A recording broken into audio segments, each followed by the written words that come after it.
59.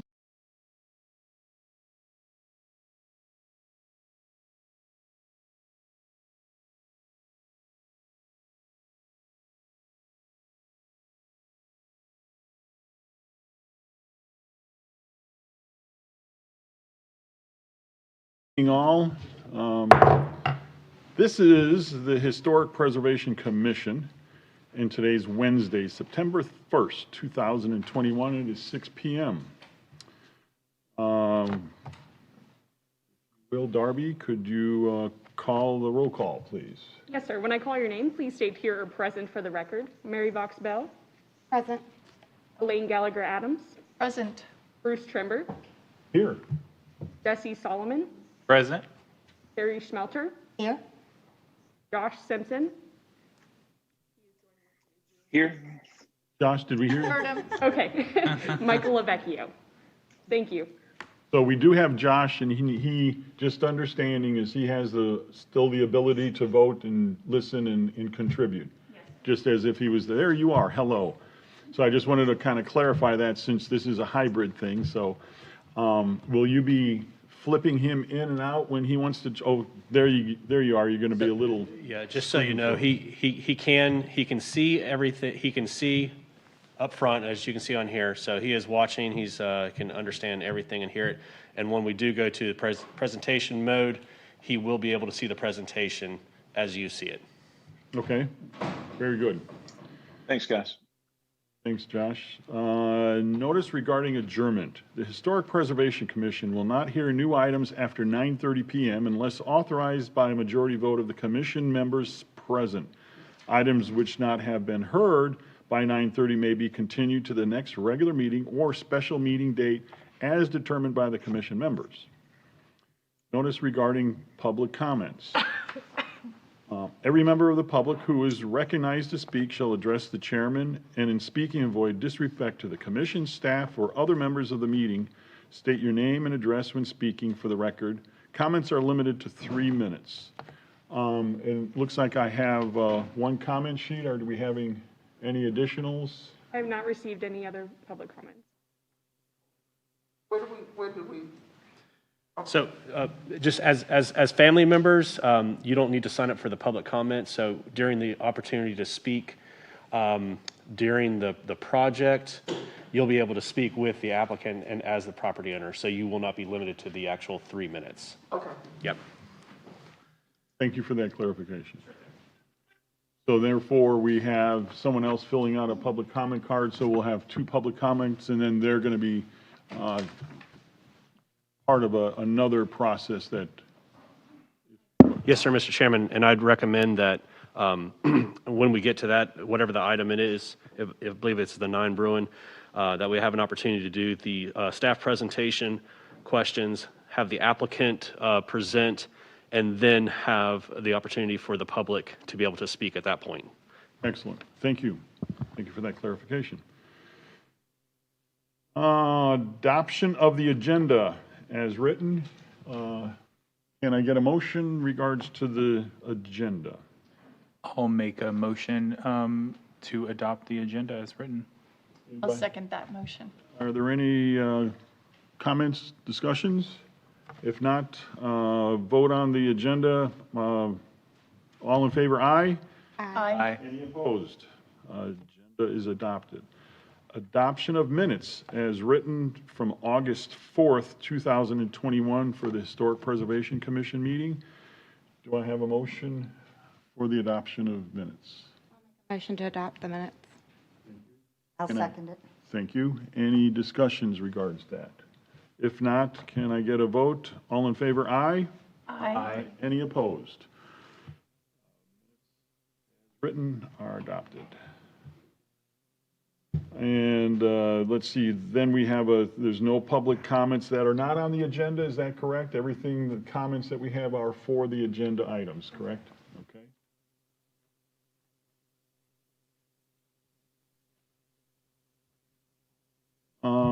Old business, and let's see, Katie, looks like you're up for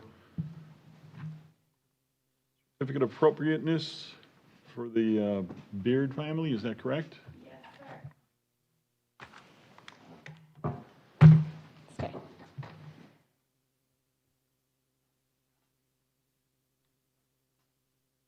Now, this one, just FYI, this is the one that we had presented to us, and now, if you looked at some of the minutes, if you looked at the minutes from previous, and then looking at the applicant as this is a little bit different from what we're used to seeing. So, if, looking through that, I think it's kind of clear, but it's just a little different, I believe, wasn't it? Isn't it, we're revisiting a project we already saw? We are. Yeah, it was tabled, that's correct. Thank you for, all right.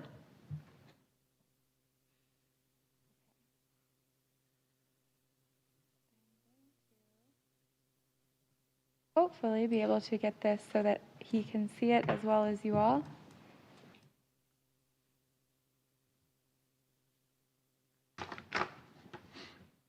I'll do it like this tonight.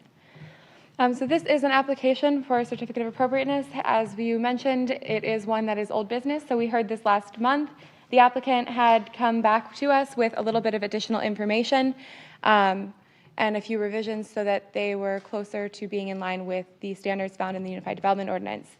It is a certificate of appropriateness to allow the construction of a new two-story single-family residential structure of approximately 2,369 square feet and a carriage house of approximately 624 square feet, located at 16 Robertson, which is in the Old Town Bluffton Historic District and Zone Neighborhood General. Here is your location map. So you can see this is Bridge Street that runs across the bottom of the page. I could maybe make this bigger. Josh, can you still see it? Thumbs up works. Yes, looks Okay, good. perfect. So this is the location map. You can see Bridge Street along the bottom. Here's Wharf Street. It is the small side street here that goes up towards Highway 46, and it is the third lot in from Wharf Street. So you can see it highlighted in blue tiny on the screen there. And just for the record, Mike Lavecchio has joined us. It is 6:05 p.m. Thank you. Hello, thank you. Here it is. You can see it is surrounded on all four sides by that same zoning district, so it is neighborhood general all around. And then the existing conditions as of the last meeting. I did not take a new picture from this week, so the grass may be an inch taller. Here is the lot again. There are two lots here, so you see the first lot is where the one we are talking about tonight. It is between the yellow house and the center of these two houses, I guess. And then the second lot is just off the screen. So you don't see any of the frontage of the second lot, but you do see some of the back of the lot here. So you can kind of see there's a blue dot in the middle of the screen where I drew where that stake was that splits the two properties. So here is the survey for it. It has been updated, so the shared access is no longer shown on here. This is something that if the property owner does not show it, the town of Bluffton does not have to address the easement. However, if another survey comes in from the other property owner, the town does acknowledge the easement if it is shown on their survey. So this is the survey a little bit closer without the header, but just so that you can see the screen a bit better. So this corner here is that yellow house that you were seeing. Here is the floor plan, or the site plan. So you still have the carriage house at the rear of the property. They have added the steps on the side here and removed the door from the side, which was encroaching into that setback and onto the neighboring property, along with these stairs have been shortened some in the front to be all within the property here. I've turned it sideways so that Robertson is on the right side because it works better on the screen this way. I have kept Robertson on the right side of the screen for every time that I flipped the image so that it's a little bit larger. So here's your first floor plan. It looks very similar to what you saw last month. There was a door here, however, it has been removed. This is the second floor. I've got these switched. That is the site plan still. Here's your first floor, and then this is your second floor here. So you can see that there's no longer the stoop down underneath here, but you do still have the roof line, as well as the full length front, the full side porch that doesn't have any enclosed space on it on the second floor. And then the roof plan here. So you can see again, this is that side porch. Here's the chimney along with the roof that runs along the side. And the garage plans, I put them all on one page because we had very few comments about the garage. So you've got your first floor, second floor, and roof plan. I am happy to slow down should anyone need it, but some of these are things we've basically already seen. So here's the front elevation. This is where things start to change a bit. So in the front elevation, they have added these doors here. They are louvered double courtesy door to match the shutters. And then the shutters are here. They did provide a shutter sample, which we will get to in just a few minutes. And then the steps are no longer coming off the side. This is the left elevation, which is the side that faces the vacant property to the left. That originally had a door shown here with a small stoop. It's now been turned into a window that has the shutters to match. The right elevation, so this faces the yellow house and the driveway. This has the railings added into the second-story porch here, and you've got the railing next to the stairs as was required. And then this is the rear elevation, which looks very similar to the front elevation. However, it has the door that is set back onto the porch rather than the courtesy door that you see on the front. Here are the elevations for the Carriage House. So this is the front, which faces Robertson, and the right side, which faces Yellow House. The rear faces the woods and the lot behind it, and the left faces internal to the lot and then the vacant lot beyond that. And then just for convenience, I have the garage sections, which we can go back to should you have any questions on them, as well as the house sections and wall sections, and some details, including the railing detail, which was asked for, and the corner board detail, which was asked for at the previous version, and then the screen detail, another item that was asked for in the previous version. So in your staff reports that are in the packets, as well as the one that is found on the website, I went through and put a strike through on all of the items so that the numbers would stay in order as I marked them off, so that if you had any questions, we could reference back to them that way. However, in the staff recommendation on my slideshow here, I have removed all of those and left only the ones that still need to be addressed or still need a determination from the HPC. So you've got your renderings here. You can see the door has been removed from the side elevation. The stairs have been shortened. The courtesy door added to the front here, and the shutters. This is from the other side. So again, there's the steps shortened. Here's that Carriage House at the rear of the lot. The railings were shown up in the screen porch. And then this is from the left rear of the structure, which would be standing on the blue dot that was in my original picture, or the vacant parcel, looking towards Robertson at the front and Yellow House in the background. Here is the landscape plan.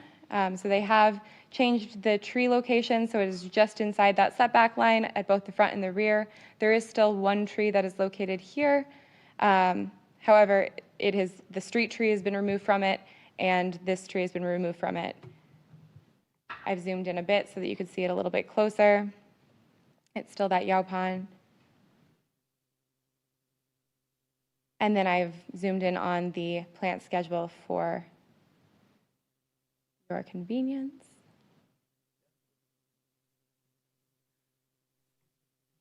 And then, as this is a certificate of appropriateness, the HPC considers the 8 review criteria that are set forth in section 318.3 of our Unified Development Ordinance, and have the authorization to approve the application as submitted, approve the application with conditions, or deny the application as submitted by the applicant.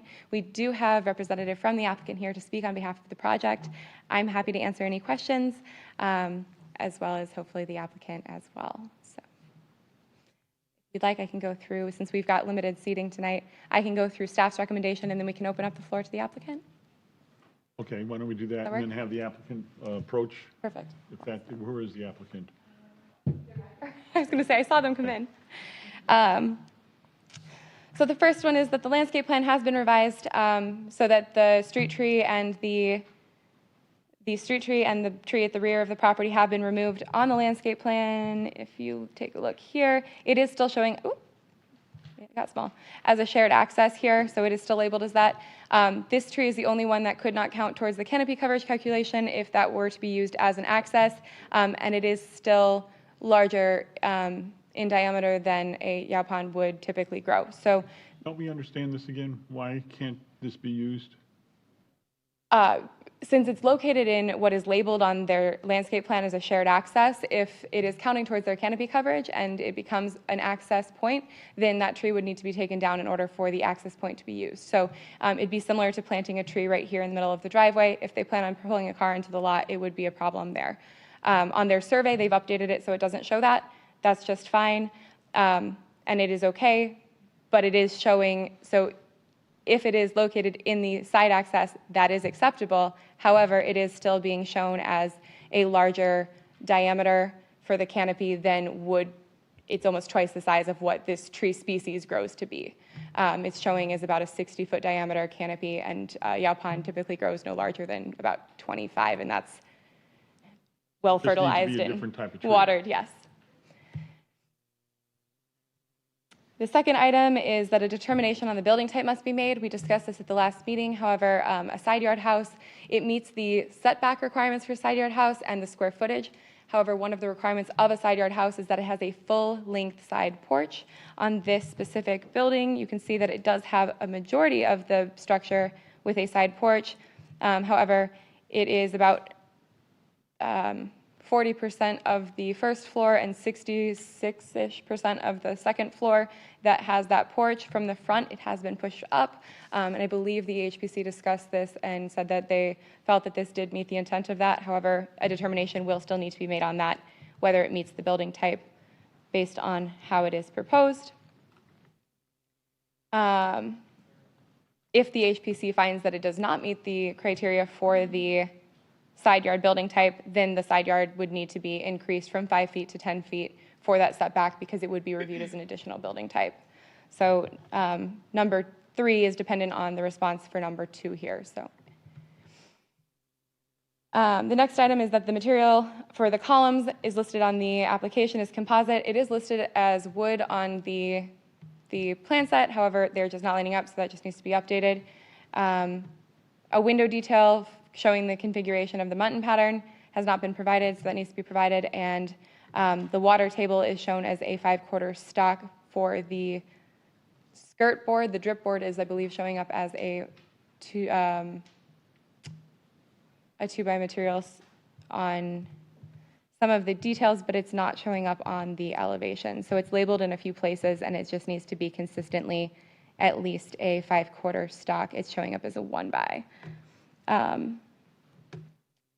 And I can find that in just a minute if you all would like to see where that is. I believe it's.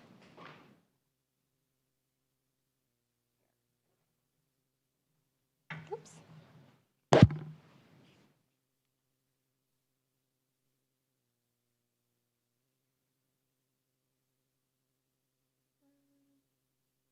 I will have to take a look at it a little bit closer here, but it's showing up in a couple of the details, as well as the elevation is having a 1x, so it needs to be a 5/4 minimum.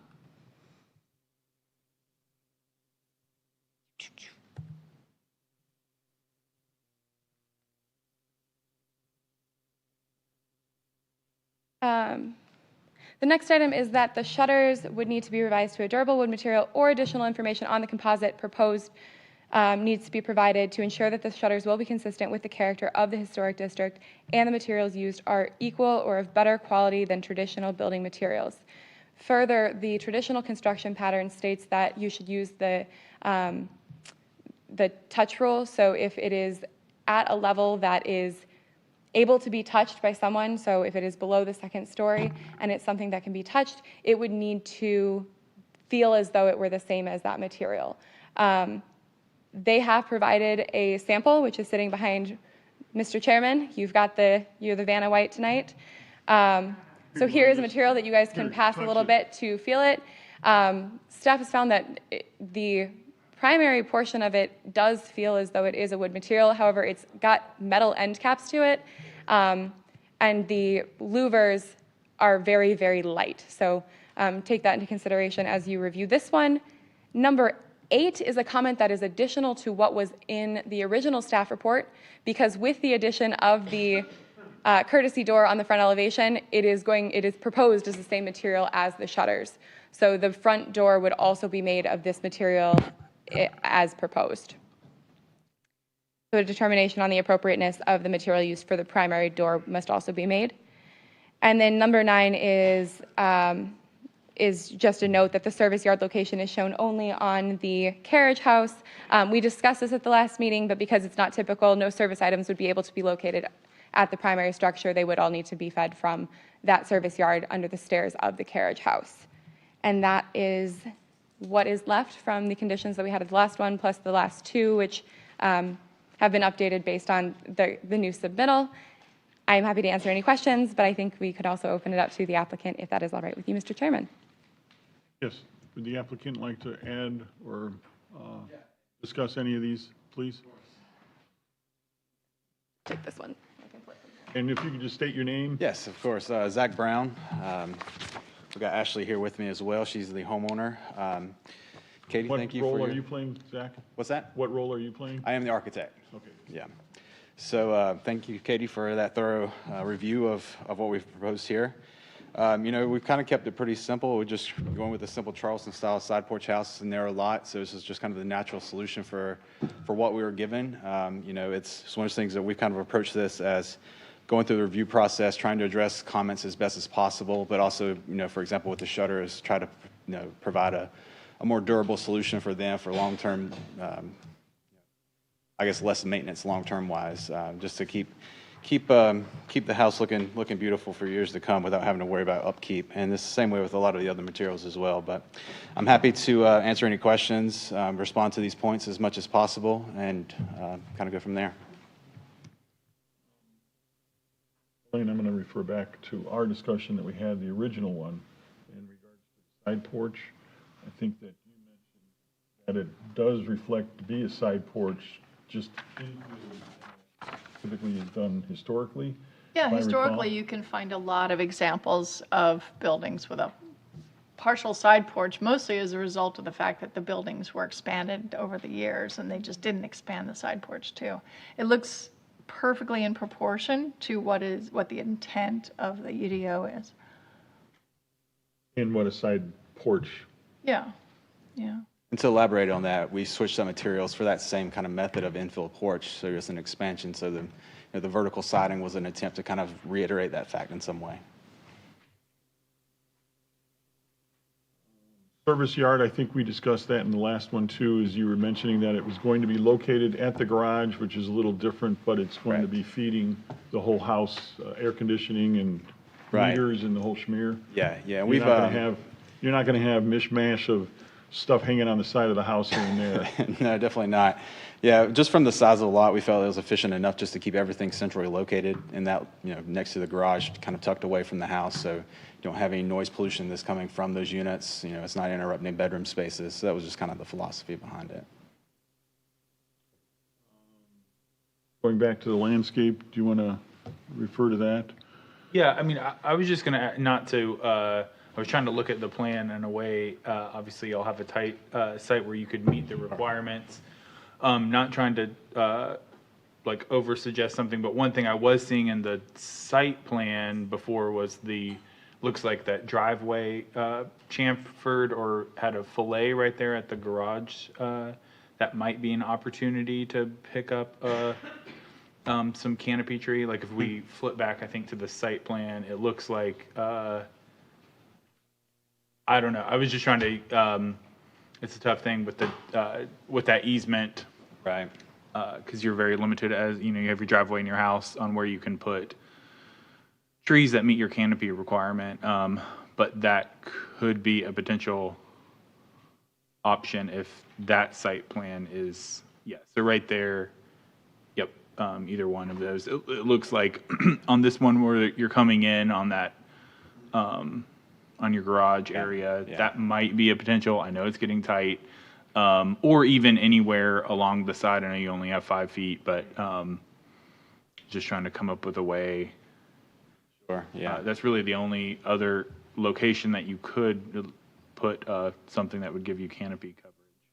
I think we're definitely open to suggestions for opportunities to increase that.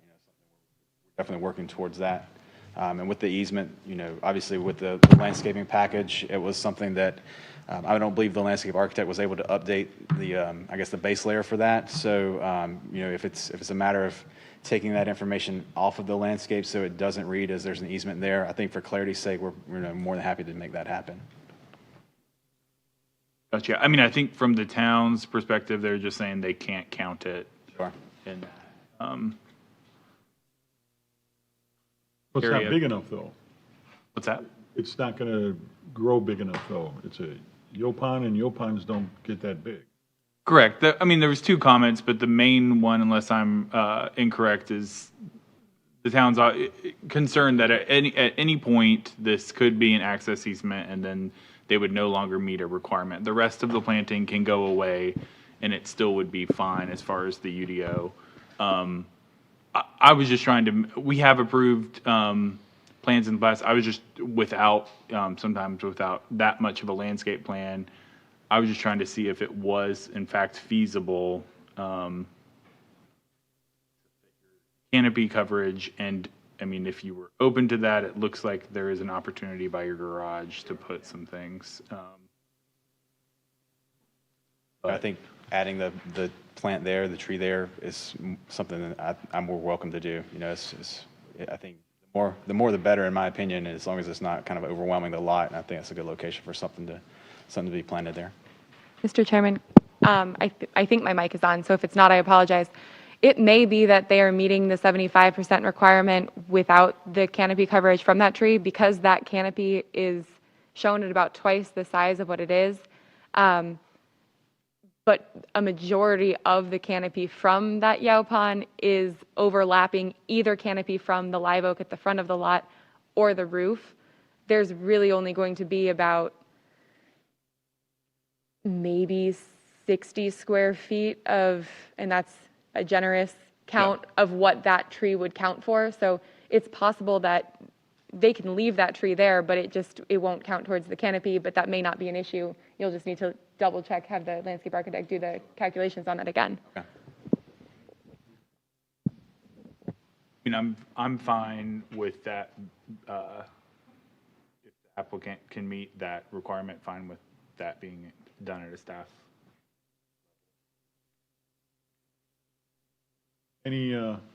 Josh, do you have anything to add? I know you're on mute. There you go. Hey, Josh. No, I think they've worked hard to satisfy the request, and I think the only item as it relates to the shutters, and I had mentioned earlier, the quality of this material, the quality of this shutter that I am familiar with, I think it probably exceeds the expectations as a composite material. It's made in such a manner to maintain its character and its authenticity for an extended period of time. So I don't have any objection to the use of that composite shutter in this instance. I do have a concern about the shutters. They are PVC composite, and I really don't think we should be setting precedent for plastic composites. And it's heavy, it's durable, I get it. It's got that nice steel edge, but it is PVC. And there are a lot of other parts of buildings that come in PVC composite that I don't think we want to see. And if we set precedent for a plastic composite, we might be opening the door. To my knowledge, we have not set a precedent to date in regards to something like that. The current precedent is that it must meet the durable wood. We have made amendments to the UDO since then, but nothing has been permitted as an alternate material at this time. So with PVC material in general, so like an AZAC trim material, is that something that's never been approved in the historic district? I know of. Shaking your head yes or no, Katie? I was agreeing it has not been approved. Okay, at it this has time. not been approved. Yeah, okay.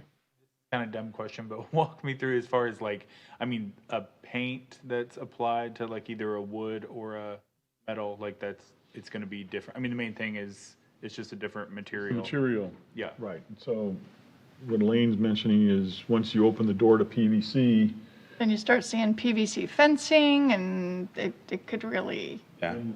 you always Yeah. talk about, flood of it. bring up precedent quite often here. Yeah, and I would never suggest anything like that for a project, but Right. what we're trying to do This is actually, I understand this is a nice project, but it does open the door Sure, to sure. a lot of products that are not as yeah, nice. it's kind of It's not the subpar in some quality way. of it, it's just the material. Right. I think. Yeah, and for us, it's a maintenance thing. Wood shutters is something you have to keep up. This, we've done them on projects in the past, and for decade and a half, and no color fade, nothing. These things still look like they're brand new. So the idea was, keeping that, as Josh said, keeping it as authentic as possible, but making sure it's something that's durable as well. So.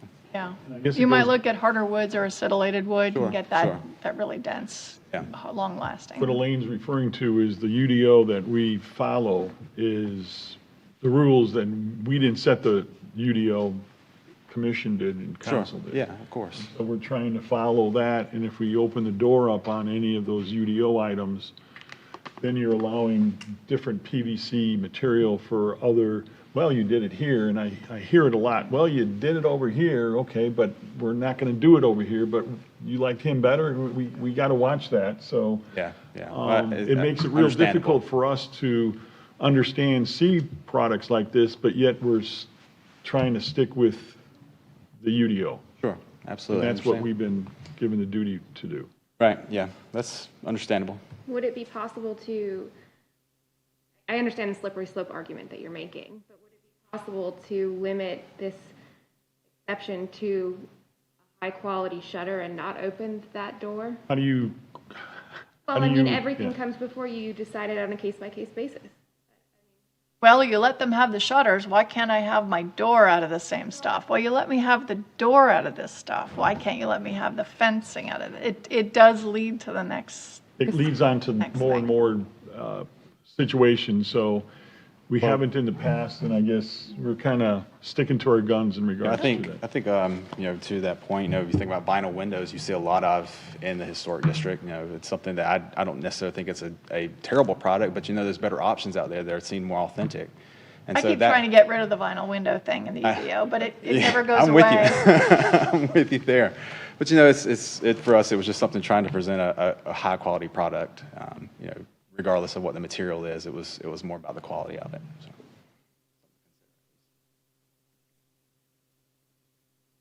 And I know that we have Regards to, we have the Oh, UDO Josh that is we saying something. must, Josh, thank you. I don't want to undervalue the UDO and the importance that it's working to set as a precedence. But on the other side of the spectrum, I also have issue with site-built wood shutters that are not maintained and are peeling within 6 months of being erected that cost, a fraction of the amount of a high-quality, durable replica such as the New Horizon. So I think that there is a balance there. I don't think we found it. And I think that this is on the end of the spectrum that does put itself in a position from a case-by-case basis. You wouldn't compare this to, say, a vinyl fence as it relates to this shutter and this piece of architectural addition or complement to this house. I might also just add that the language under the shutter material that was updated, originally it was just durable wood, full stop. Now the exception is, except in the case of a contributing structure, which this is not, the UDO administrator, or in this case the HPC is the review authority, may approve the use of wood composite material shutters provided the UDO administrator determines that the shutters will be consistent with the character of the historic district and the materials used are equal or better quality than traditional building materials. So it does specify in there for the shutters, wood composite, and then for the doors, which will be the next section that is discussed following this, if I can spell.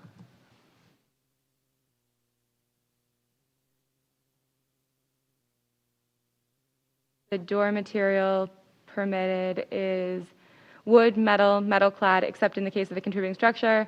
The use of a wood composite material for doors, provided the UDO administrator determines that the door will be consistent with the character. So it's the same language there for doors where it is wood, metal, metal clad, or if found to be a quality material, a wood composite could be an exception to the wood, metal, or metal clad. And then for the shutters, a wood composite, if found to be a quality material, could be an exception to durable wood.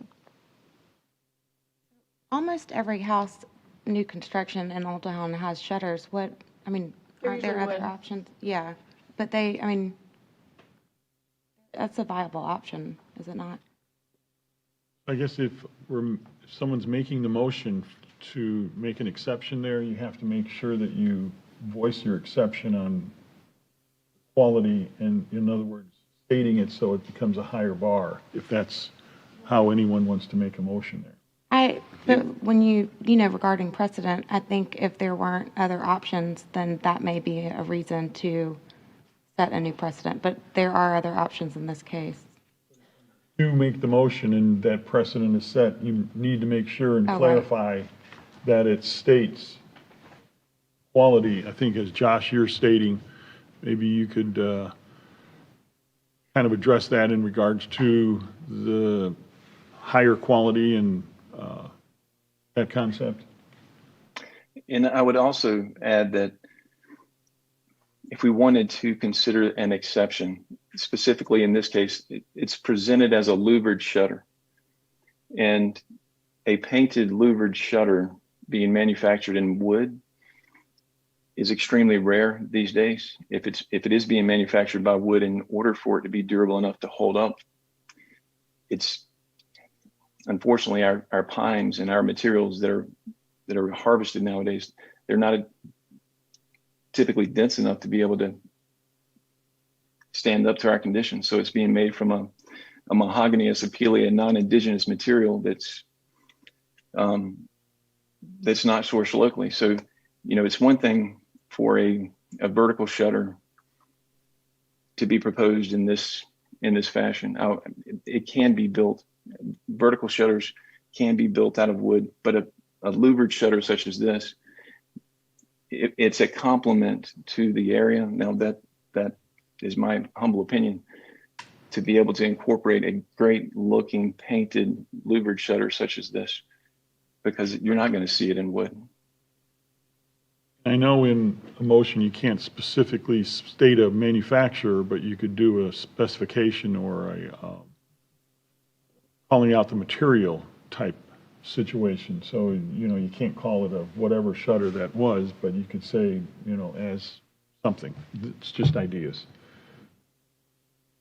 Mr. Chairman, if the HPC makes a motion that allows for a substitute material that is not the one that is before us tonight or durable wood, staff is not comfortable making that determination on its appropriateness, so I would like it to go back to either the HPRC at minimum or the HPC if that's the decision tonight. Does that make sense? Well, we're seeing the material, we're seeing the product. Right. If it's the one that is before us tonight, that is the exception, then that is okay. That is, if y'all think that material works. But if you allow for them to use a material that is not the one we are seeing tonight, but is not durable wood, then staff needs the HPC to speak on that material choice.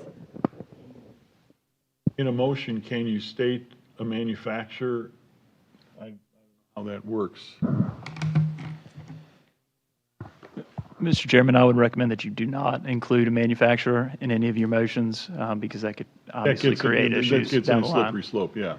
Yes, sir. So you're just going to be stating the specifications of that product? Well, I think it ultimately comes down to the criteria that gives, you know, the UDO does give y'all some discretion, and the UDO administrator some discretion in approving a composite material, something that is not your standard wood. It's really the two criteria that Katie went over earlier, that it is consistent with the character of the historic district, and two, that the materials used are of equal or better quality than traditional building materials.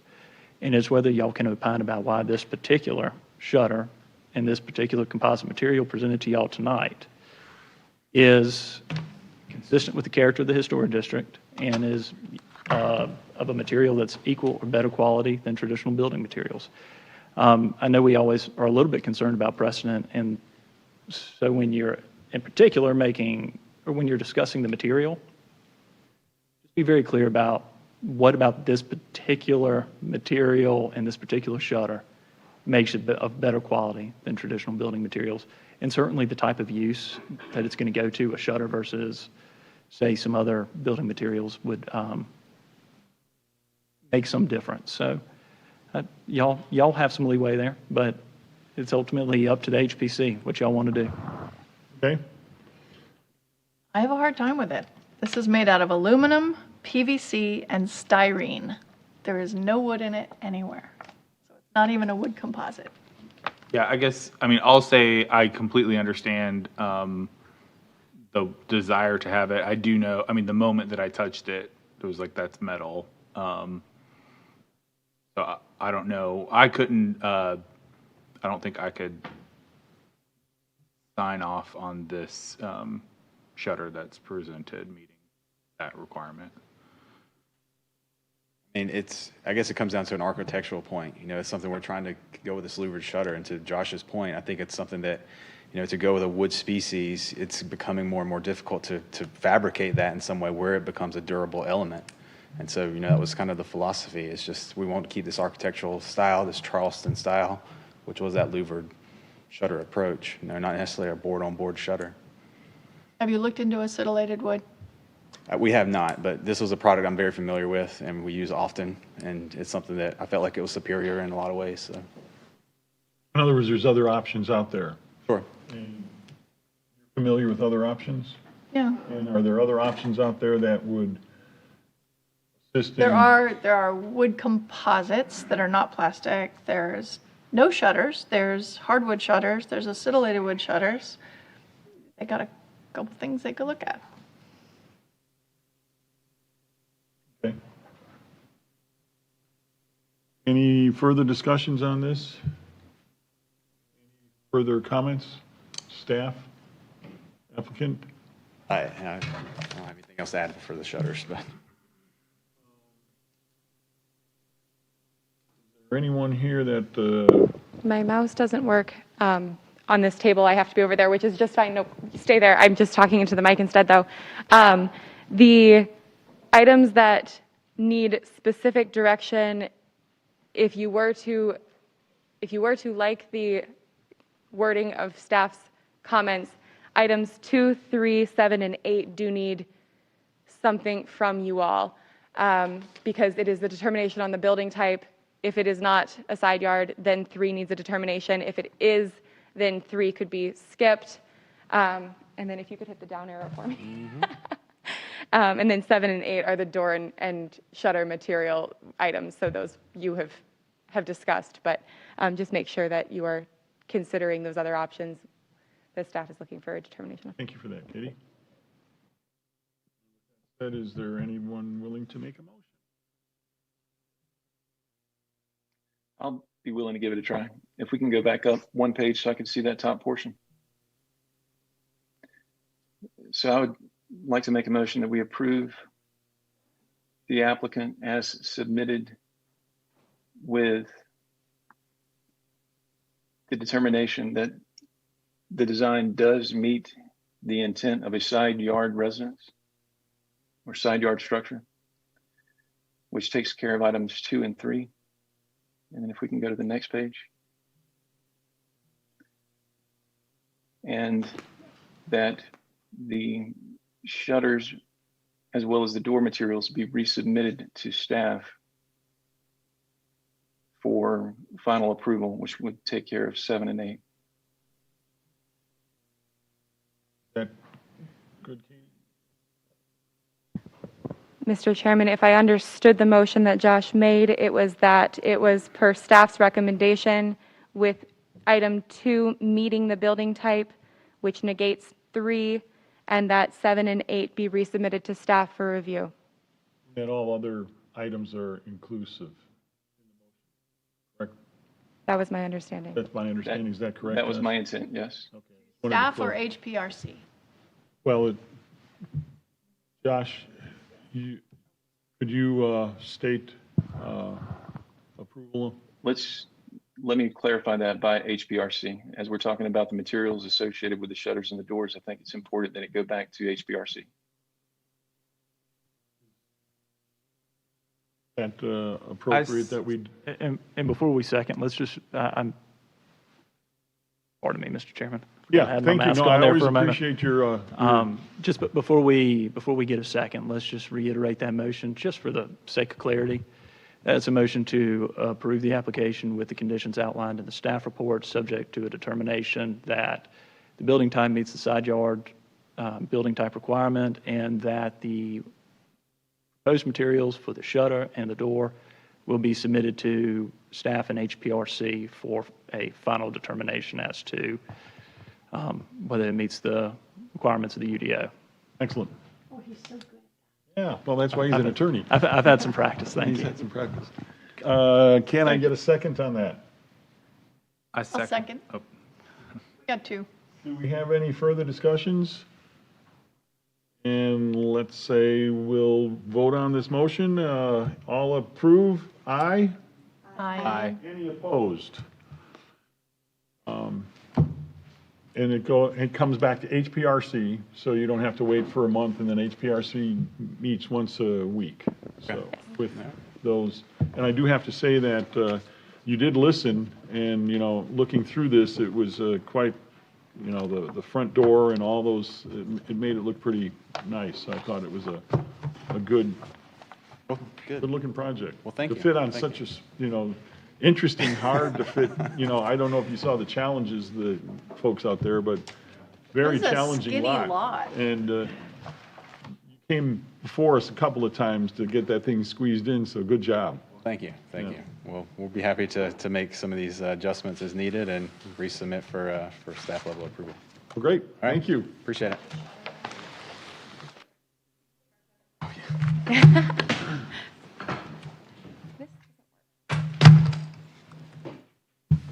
All right, that was the old business. You guys are old business, by the way. Did you know that? We're on to new business on the agenda, and it looks like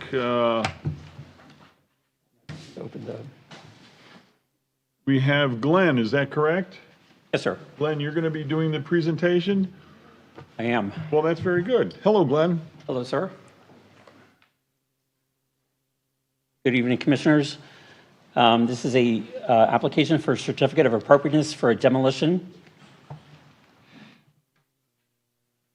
The co-applicants, the Kessler Enterprise and Taiwan Scott, on behalf of the owner, Dorothy J. Singleton, request that the Historic Preservation Commission approve the following application: a certificate of appropriateness demolition to allow for the demolition of an existing single-family contributing structure of approximately 1,516 square feet known as the Joyner House, and non-contributing structures including a single-story barbecue shed and a brick oven grill of approximately 326 feet, a shed of approximately 31 square feet, and a metal shed of approximately 78 square feet, all located at 9 Bruin Road in the Old Town Bluffton Historic District and zoned Neighborhood Core HD.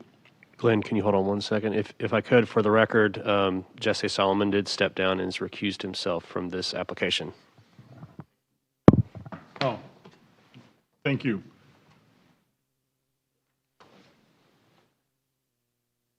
We still have a quorum, correct? Yes. Okay, very good. Thank you. For your reference, here's a location map. The yellow star indicates the subject property. Immediately to the left of that is Bluffton Road. Below that is Bruin Road, and that's the corner of the where the property is located. For your reference also is a zoning map, again showing the blue star. This is in the neighborhood core HD in that dark red color representing the zoning district. A copy of the survey plan showing the house in the corner of the property. And some photographs for you. This is the south or the Bruin Road facade of the contributing structure. I gave you some information about the Joyner House itself, originally constructed in the 1930s, altered in the 1970s. Again, 1,516 square feet, one-story wood framed rectangular plan. The original 1930 section is on brick piers.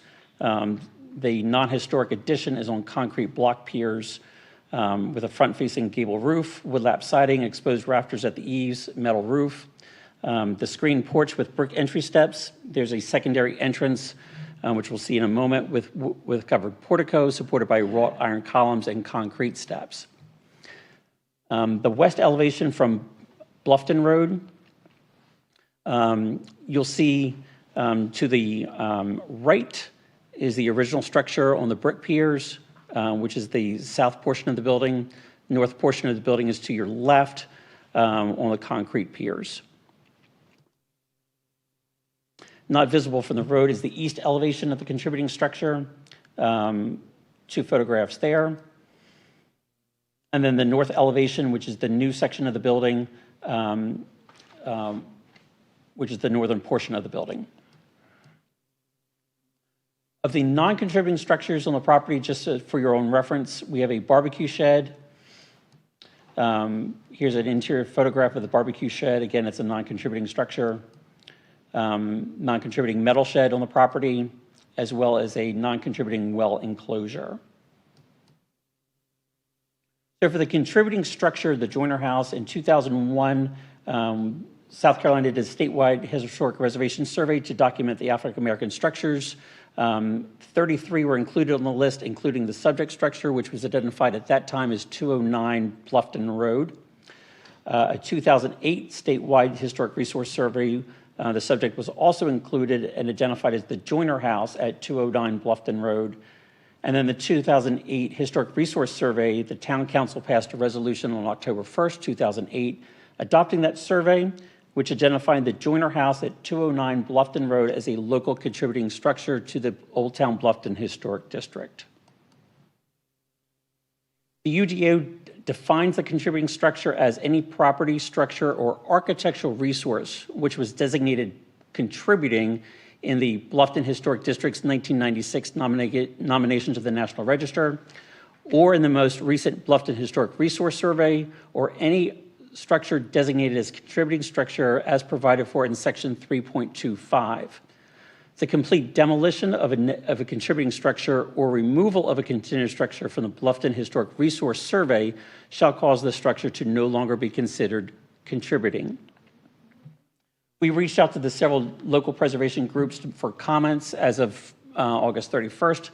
The Historic Bluffton Foundation commented, "We do have concerns about the historic structures at 9 Bruin Road due to their significance to Bluffton's story. Our main points of concern are the history of the property, the condition of the structures, and the context of the site." Palmetto Bluff Conservancy commented, "We have no objectives to the removal of this site from the list of contributing structures." The other groups did not make any comments. It's not sharing properly.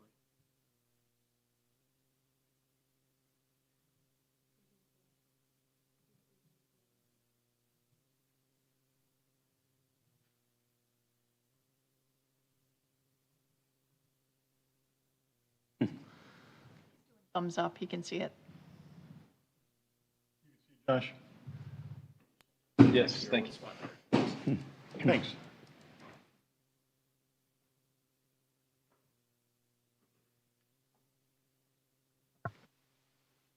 Okay, the Historic Preservation Commission actions. HPC shall consider the 8 review criteria set forth in Section 3.18.3 and Section 3.18.4 of the UDO when assessing an application for certificate of appropriateness for a demolition. Furthermore, the HPC is authorized to take the following action: approve the application as submitted by the applicant, approve the application with conditions, deny the application as submitted by the applicant, or postpone a decision on the application for no more than 180 days to determine if alternatives to demolition exist. I'll take you through the our additional review criteria.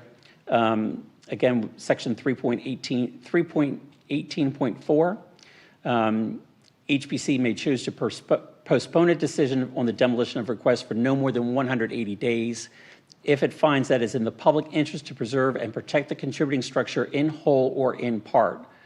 During postponement, HPC shall consider what alternatives to demolition exist and then make its recommendation to Town Council and the applicants.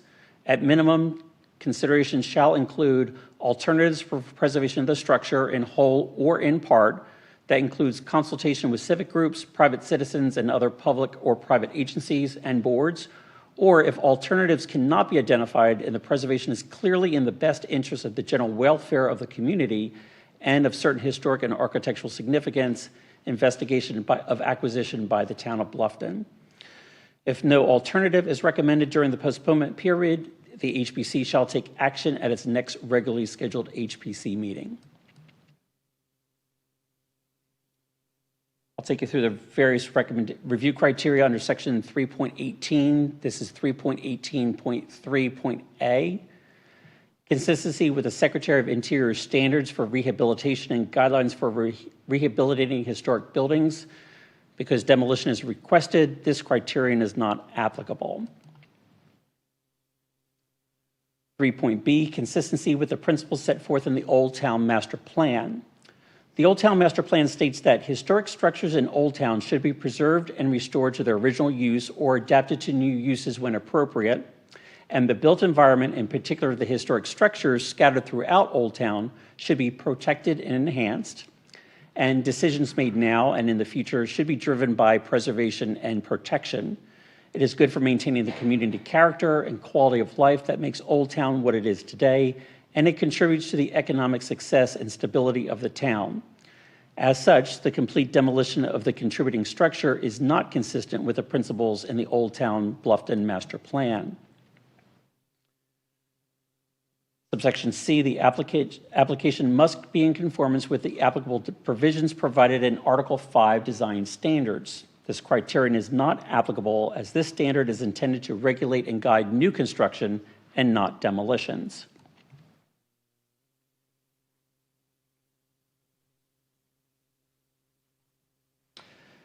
Subsection D, the nature and character of the surrounding area and consistency of the structure with the scale, form, and building proportions of the surrounding neighborhood. This criteria, again, is not applicable as this standard is intended to regulate and guide new construction and not demolitions. Subsection E, the preservation of the existing building's historic character and architecture. The demolition of the non-historic portion of the contributing structure would, in fact, preserve the historic character and architecture of the 1930s era contributing structure. Paragraph F, the historic architectural and aesthetic features of the structure include the extent to which its alteration or removal will be detrimental to the public interest. The Joyner House is representative of Bluffton's early 20th century vernacular architecture and its physical history. The removal of a continuing structure within the Old Town Bluffton Historic District is generally detrimental to the integrity of the district and to the public interest. In this case, since the contributing structure was altered in the 1970s with the addition of the northern half of the structure, the removal of that alteration would arguably restore the historic, architectural, and aesthetic features of the structure and improve the integrity of the district. However, a full-scale demolition and removal of the entire contributing structure would be detrimental to the integrity of the district and to the public interest. Section 3.18.3.G.1, the existing and historical ownership and use of the reason for the requesting demolition. The Joyner House appears to have been used as a dwelling since its construction, and the applicant indicates that there's no connection to persons who were significant to local, regional, state, or national history. Subsection G2A, the demolition of the structure is necessary to alleviate a threat to the public health or public safety. An April 2019 structural assessment found that based upon the overall structural condition of the structure, it would not be cost effective to rehabilitate it, and the professional engineer recommended that the building be demolished. And an updated 2021 assessment further noted that the structure was in the same, if not worse, dilapidated condition, and concluded that the building was beyond reasonable repair and physically not safe for occupancy. And a site inspection in July 2021 noted, based upon the varying stages of decay, the contributing structure would require a significant restoration. While this report indicates that the structure is not habitable in its current state, it does not specifically state that the structure is a threat to public health and safety. Subsection G2B, no other reasonable alternatives to demolition exist. The April 2019 engineering report noted that based on the overall structural condition of the building and the fact that, in the engineer's opinion, there is no inherent extraordinary or significant features, and that it would not be cost effective to rehabilitate, I recommend that the building be demolished. Further, the updated 2021 report noted that due to the current condition and structural deficiencies, it would not be feasible to relocate it to another site. CPW Engineering also noted that the structures at this site are hazardous, unsafe, unfit for occupancy, and should be demolished. Subparagraph 2GC, the denial of the application as a result of the regulations and standards of this section deprive the applicant of reasonable economic use of or return on the property. Denial of the application for demolition may not deny the property owner's reasonable economic use or return of the property. Therefore, the structure could be rehabilitated for habitation or adapted for other uses. And section 3.18.3.h, the application must comply with applicable requirements in the application's manual. The application has been reviewed by town staff and has been determined to be complete and meets all the requirements of the application's manual. Staff recommendations. The staff does not recommend the Historic Preservation Commission approve the wholesale demolition of the contributing structure known as the Joyner House. However, based on the findings that the contributing structure was altered in the 1970s with the addition of the northern half of the structure, and the removal of that alteration would restore the historic architectural and aesthetic features of the structure, and therefore would improve the integrity of the district, town staff recommends that the Historic Preservation approve the partial demolition of the non-historic portion or the north portion of the contributing structure. Thank you. I'm happy to take questions. I do have a question. Yes.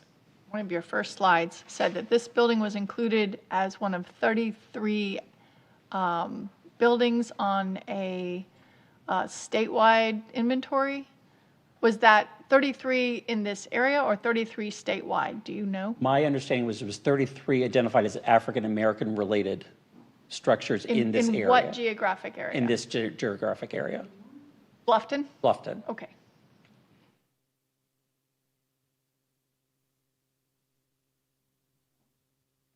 My question is, one thing is, as Elaine just mentioned, it was identified as a historical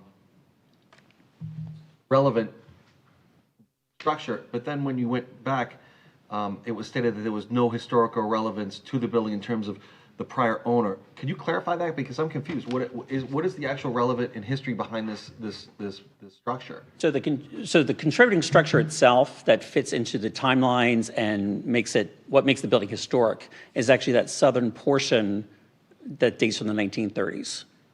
Other contributing structures in the historic district all have a timeline and a historic setting. So in this case, that contributing structure is actually technically only that southern portion or that southern half of the building. Maybe explain the three reasons for making a building contributing. Was it significant event, significant era, significant person? Yeah, so there's actually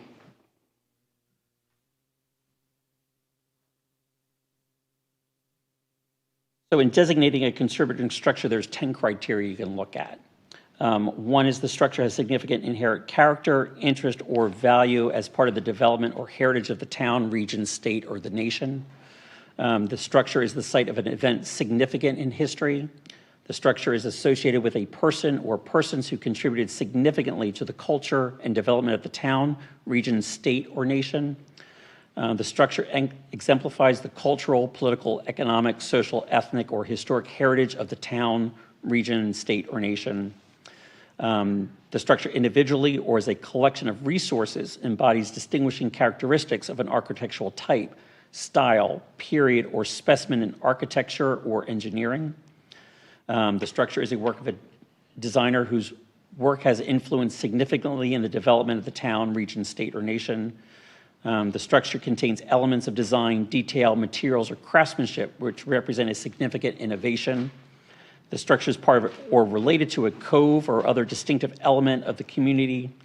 The structure represents an established and familiar visual feature in the neighborhood or town, and the structure has yielded or may likely to yield information important to prehistory or history. I have a question. In the Old Town Master Plan, reading through a lot of this material that was supplied, interestingly, in the Old Town Master Plan, the town hall was actually shown in this location.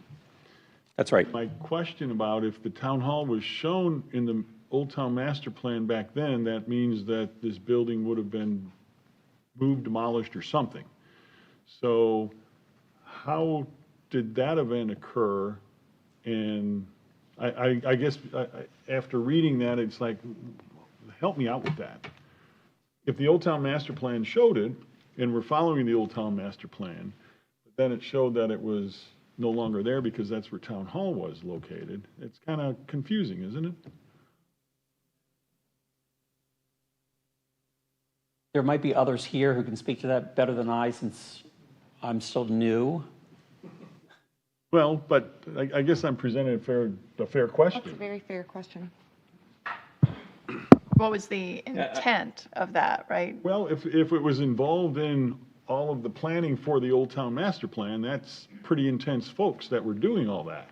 And there was a lot of people involved, so therefore. So the Old Town Plan, what year was that?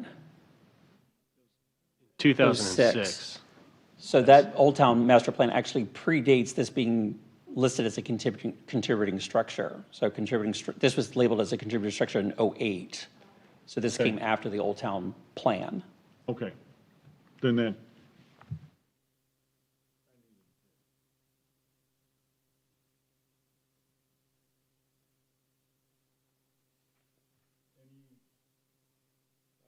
Take it we have the applicants. We do. Kevin, what we were talking about is then now the applicant has the ability to speak, and then the family, and then comments. Is that the way we're doing it once again? Yes, sir. I did not want to limit the family members to 3 minutes during the public hearing component, since they are the owners of the property. So the applicants are here to speak, answer any questions, as well as to have the owners stand up and speak as well. But we're having the applicant first, correct? That is correct. Okay. And I'll yield the podium. you'll yield the podium to the applicant, and I take it we're going to have two folks from the applicant here? And if you could introduce yourself and let us know who you are. My name is William Atkinson. I'm with the Kessler Group. We're a co-applicant along with the Joyner family on this application for demolition or relocation. We went gentleman standing next to you? And that just messed the computer up. I'm so sorry.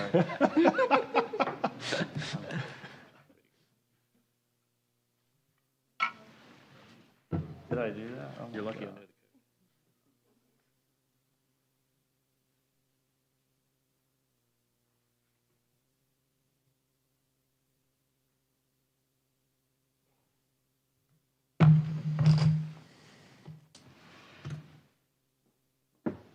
If you want, you can start speaking. I'll just be your. Like me to continue? Or would you Yeah, like if me you to want wait? to, I mean, if you don't need the computer, if you want to, Sure. if you don't mind talking over his shoulder. Sure. Would you like to? Okay. Sure. So we went through a process of really studying all the different options, studying the site, studying the structure. The first thing I'd mention has been working with the Joyner family for probably 6 or 9 months on this site. So the first thing I wanted to do was understand the historical context of the family on the site. They've been on the particular site for over 100 years. And there's various stories that they can share with you of their history there. So that was the first process of the study we did. We then followed up with engineering reports. The Joyner family had an engineering report done in 2019 to analyze the structure, the historical context, the architectural context. We followed that with an updated report. And then we went one step further and had the Court Atkins group out of Bluffton do a completely new study as well, both of which are provided in the application. Our first thought and intention after reading the engineering reports were to find a way to reuse as many of the historical materials of the structure as possible in the new development plan, to tell the story in a new way, to tell the story of the family, of their culture, and of their traditions, and of the structure itself in a new way in the new development. So we analyzed all those, and saving some of the brick from the barbecue shed and doing a new barbecue shed on the corner for the public to be able to use and enjoy, and really bringing all the materials we possibly could back to a new life and a new repurposing to tell the story in a new way was our intention. We then continued to meet with individuals in the local community to hear their thoughts. We heard that relocation was something that many people supported. We have no issue with relocation. We've spoken to many Recording in progress. individuals in the Bluffton community that are open to receiving the building. Mr. Kessler generously offered to pay for the relocation of the structure, as well as to put a new foundation for the structure to sit on, because as you'll have read in the engineering reports, the structure is termite damaged and is in very, very poor condition. So that was the process that we went through to determine all the different options. We're open, the application allows for both demolition and relocation, the application that we submitted.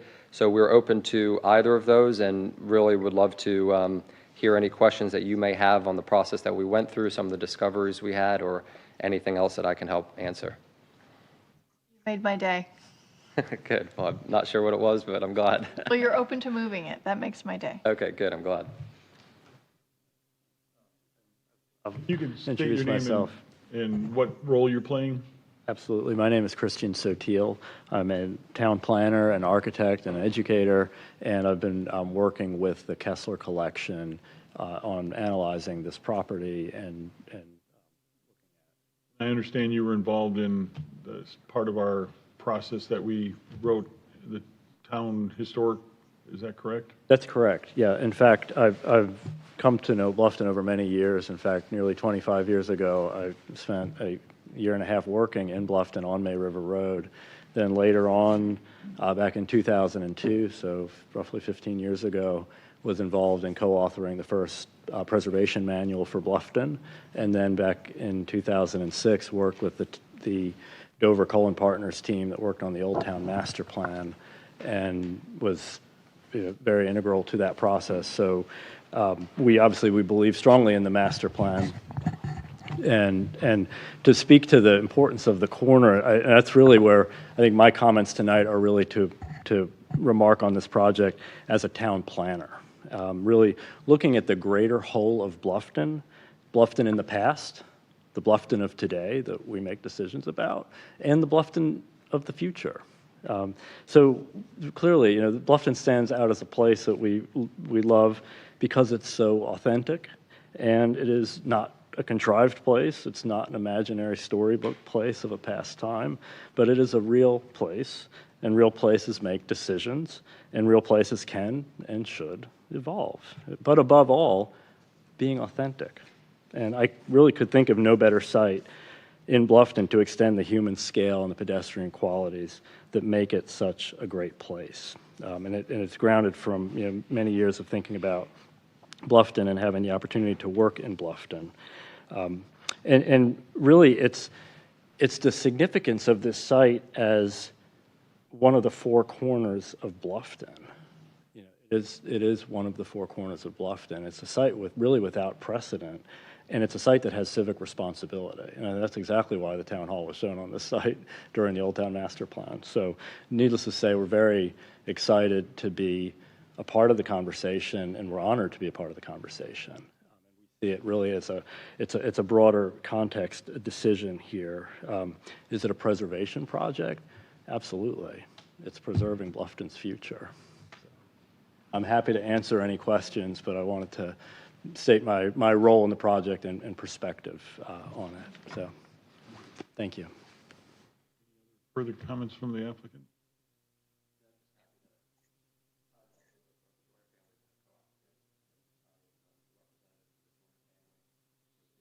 So I guess our next step would be if Ty and the family, do we want to bring them up individually, or how do you want to, the family, how would you like to do the presentation or talk? What's your, I guess you kind of have more of an open door opportunity, so Ty, if you want to be kind of the director of that, I don't know if that's a role you want to take, but kind of.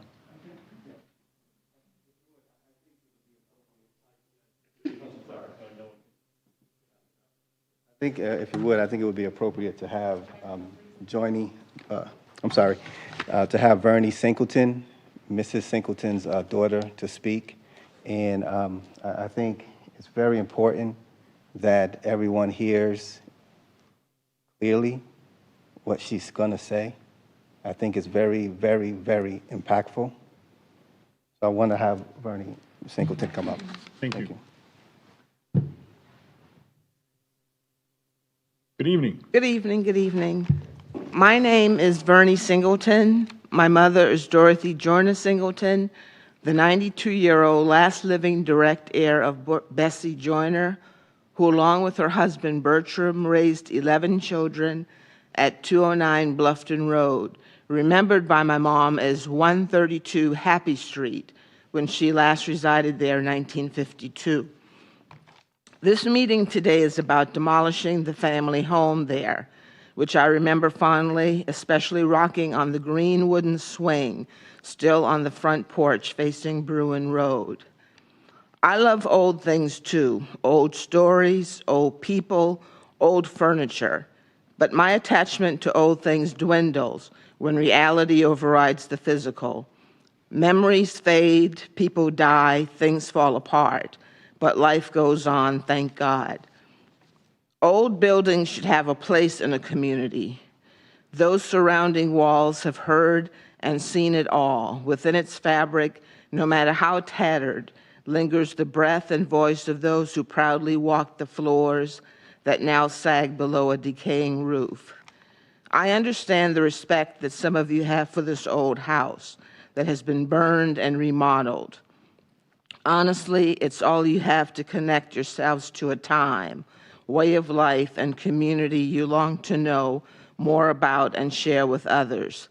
For those who don't know personally members of the Joyner family, the house is all you have. Kessler wants to bring that narrative to life with their hotel plans to include historical videos, photographs, Joyner family and community oral histories, Gullah art, period artifacts, Gullah cuisine, and activities like Low Country oyster roast. Sounds better than a museum. It will be a living legacy to Gullah culture and to the Old Town Bluffton community and way of life. However, a restored building standing alone for the sake of preservation cannot tell its own story. Give the house a chance to continue developing under the umbrella of a community effort. Kessler has agreed to do this, but the house must go. Recently, I heard some town officials discussing the house. Later, I figured out why hearing this exchange made me feel so uncomfortable, so threatened as they discussed her bricks, her windows, and light fixtures, as though it was me they were examining as I stood on a slave auction block. Don't let this house be an object to be manipulated to serve a personal, political, or professional agenda. Exceptions have been made to demolish contributing structures in Bluffton. Why not this case? The Kessler project deserves that allowance and more because of its projected benefits to the entire Low Country community. Don't punish the Joyner family for decisions made in the past. Ms. Hayward, you are right. Preservation is economic gain, but for whom? Apparently not for the Joyner family. You tell me who will gain. If the Joyner family who has nurtured this property and paid land taxes for nearly 150 years can say, time is up, goodbye to this house, then a stranger should as well. It should be the sole right and privilege of the property owner to determine the fate of their personal property, whether they have the will and means to restore or to demolish it. Please show some respect for the property owner. Thank you.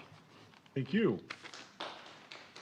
And would you like to introduce, I guess I'm kind of asking you to be the lead on that, if that's okay?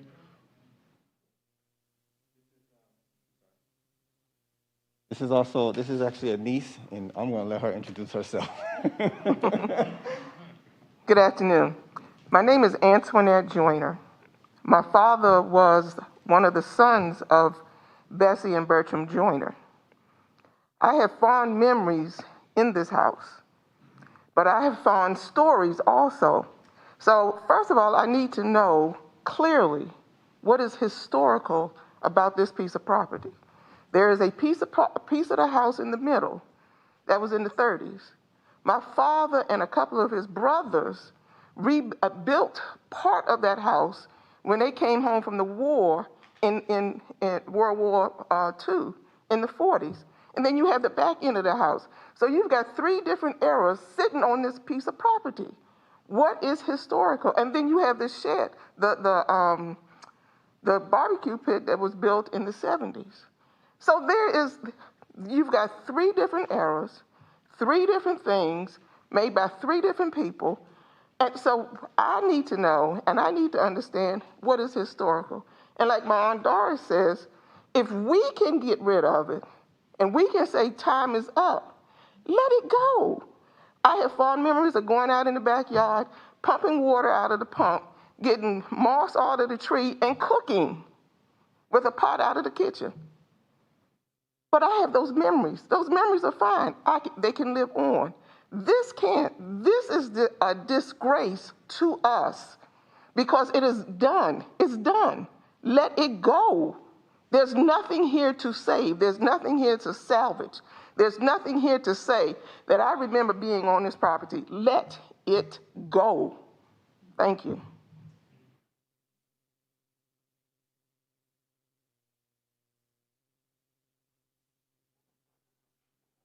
When you step to the podium, if you could introduce yourself, please.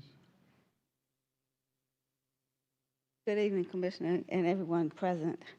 I am Sandra Joyner Hemby. I'm Antoinette's sister, so we are, I guess, first, second generation. Like she's expressed, we have fond memories of Bluffton. If anyone here was, we call it back in the day, when you would look for Bluffton, it was a little spot like this on the map that has now turned into a cosmopolitan town, which we are all proud of. We come back every year, every 2 years, we have family reunions. But as said, would like to work with the Kessler, restore and keep the fond memories of Old Town Bluffton, because like you, we like to see the old and the new, but we do not want to be penalized because the Bluffton, the Joyner home was just a family home.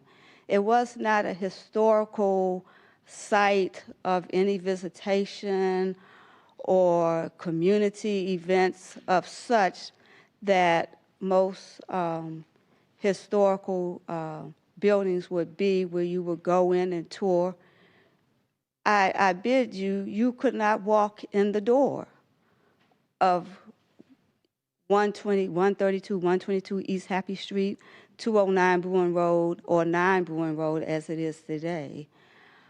So we would like to work with the Kessler, have the town approve to preserve it in whatever way it can, but it needs not to stay in the current condition because it is, as the construction engineers have proven, that it is very dangerous. And going back to 2006, I remember when they were marking Old Town, where the site is, for a new town hall.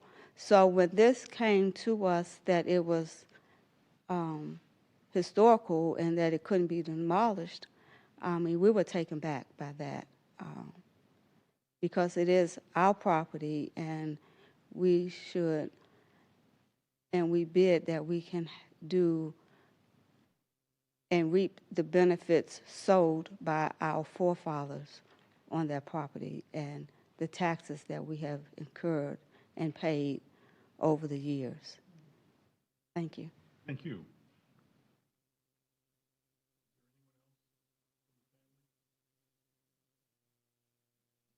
Would you like to say anything? Yes. Taiwan Scott, I'm here actually as a co-applicant agent for the family, but more so in the capacity as the local president of the National Action Network. And I want to first start off by saying I have a letter here that everybody should have already been, privy to, coming from the South Carolina Department of Archives and History, showing and basically saying that this property is outside of their listed boundaries as far as the National Registry of Historic Places is concerned. So that you guys should have already been made privy to that. So what we're talking about is a local ordinance, not national ordinance.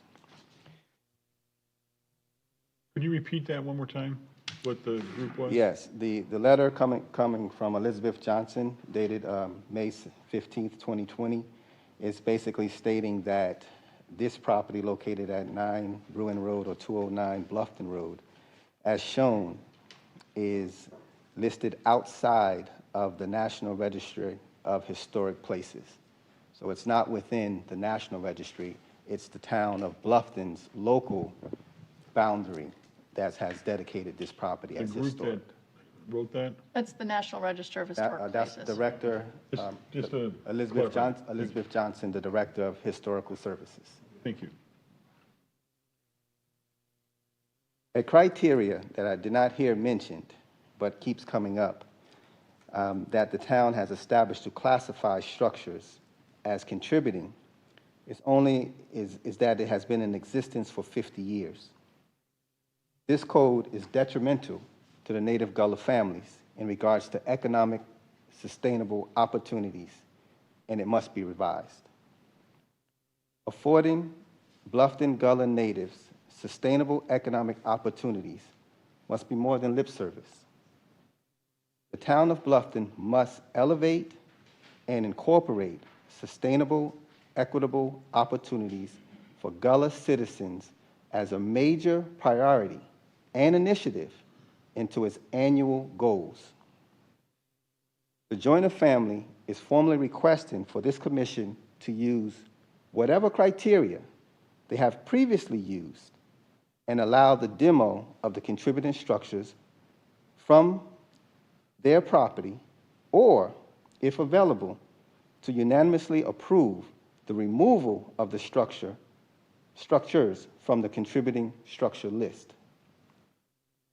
The HPC has already allowed multiple contributing structures throughout the historic district to be demoed. Precedence has already been established by this commission.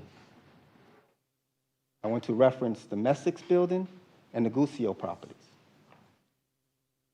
The difference we have before us today is that a developer is willing to highlight a native Gullah's family history and culture.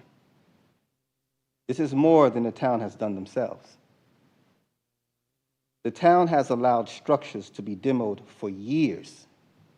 Just take a look at the amount of development which has taken place around Bluffton. And other than finding a native Gullah's family's name on the tax records, there's no reference of formerly owned Gullah property.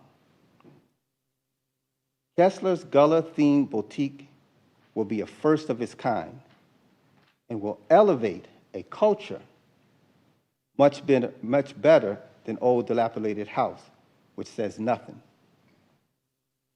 Joyner family descendants, the public, citizens will be able to feel, see, hear, and experience a way of life through the Kessler development. The home is a liability for the Joyner family. And the fact that they have been presented with an opportunity to have a voice in its potential development is an honor to them and the Gullah culture in itself. At least the story will be told. At least the story which will be told will be authentic and not someone's watered-down version of a Gullah family's history and culture. Kessler has also committed to including building features and materials into the development in order to highlight certain eras of history. Of all the preservationist groups contacted by the town, only one expressed concerns and were to provide an opinion. However, no formal opinion was updated into the public's package. Specifically, all of the Gullah-themed organizations did not object to the demolition of the structure. To add, all of the government entities which are required to respond either support or support with conditions the demolition of the structures. It's only a member of the HPRC board that recommends relocation versus demo. The town of Bluffton themselves had once slated this parcel of land for its town center, which in which the renderings clearly showed structures removed from the property. It's obvious that a Gullah-themed development is totally supported by organizations whose primary focus is preserving history and culture. Again, this development will be the first of its kind and can truly be an asset to the town of Bluffton's historical destination. In my opinion, a development such as Kessler's Gullah-themed boutique hotel will easily grab the attention of the South Carolina Department of Archives and History, the Gullah-Geechee Culture Heritage Corridor Commission, and countless other organizations whose primary focus is history and culture. The family is requesting this board's support for demolition of the structures or its removal from the list so that a new era of history, which continues to be neglected, can be honored, highlighted, and elevated to the stature in which it rightfully deserves. Thank you. And I wanted to make this available. This is the letter that Ms. Singleton submitted to the town, to you guys. And if I'm sorry. How can we do that? Can we? I want to make it available, but I want to read it into the record, if that's fine. Can we have something added to the minutes, or what's the best approach to do this correctly? So we can give it to Darby, who can incorporate it into the minutes after the fact. Anything that is brought before the commission that needs to be, that's going to weigh on y'all's decision-making here, needs to be incorporated into the official package. So, for the record, it is. Yeah, and it's in the package. I think it's attachment. I think we had 5 it, or but 6. should we read it out loud for this? Yes. Yeah, Okay. so I think it was perfectly fine. within the packet. And, This was the letter that, yes. With all due respect, I'm going to call Vernie Singleton back up and ask her to read her mother's letter. That's great, thank you. And this is your mother, correct? Yes. Oh, not the original.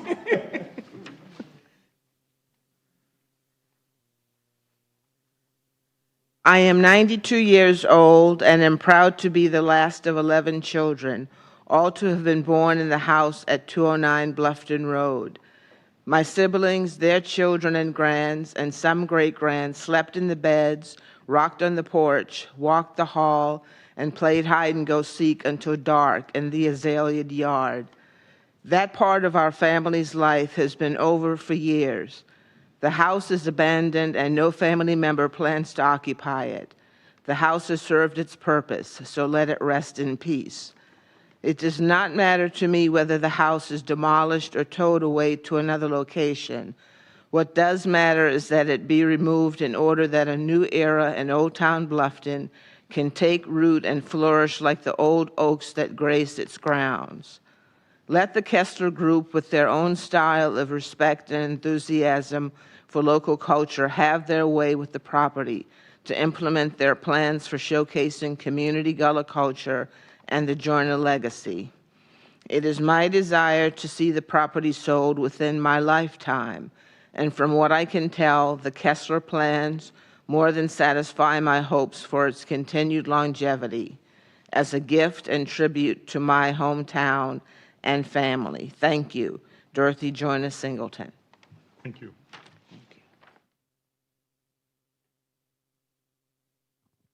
Mr. Chairman, this is before the commission, and it is a matter for public hearing. So just the procedure for public hearing, what we would request that you do is make a motion to go to open public hearing, get a second, vote, open up public hearing, and then afterwards, a motion to close public hearing once all public comment is exhausted. That's just It's a formality. A formality, It's yes, a good sir. formality. Thank you. So we do have two publics that would like to speak, so I guess I need to get a motion for opening for a public hearing or public comments? Is that correct? motion to open up this matter for public hearing. I make a motion to open up this matter for public hearing. Can I get a second? I'll second the motion. Second the motion. Can I get a vote on that? All in favor, aye? Aye. And any opposed? So we are open, and I have one, Joni Hayward, if you could approach the podium, introduce yourself and where you live, please. And you have 3 minutes. Darby, you're timing us, is that Yes, sir. correct? Thank you. 3 minutes. And Darby is, I am Jenny Hayward, and I live at 95 Boundary Street in Old Town. Mr. Chair and members of the HPC, I appreciate this opportunity to speak. First, let me be clear, as I have before. I am in no way opposed to the Kessler Corporation building a boutique hotel with a gullah theme. However, I am opposed to demolition of any of our contributing structures. This is a huge opportunity for the Joyner family. It's a huge opportunity for the Kessler Corporation. It's a big opportunity for Bluffton. Y'all need to make it a big opportunity for preservation. Let me explain. In the early to mid 20th century, Bluffton was redeveloping.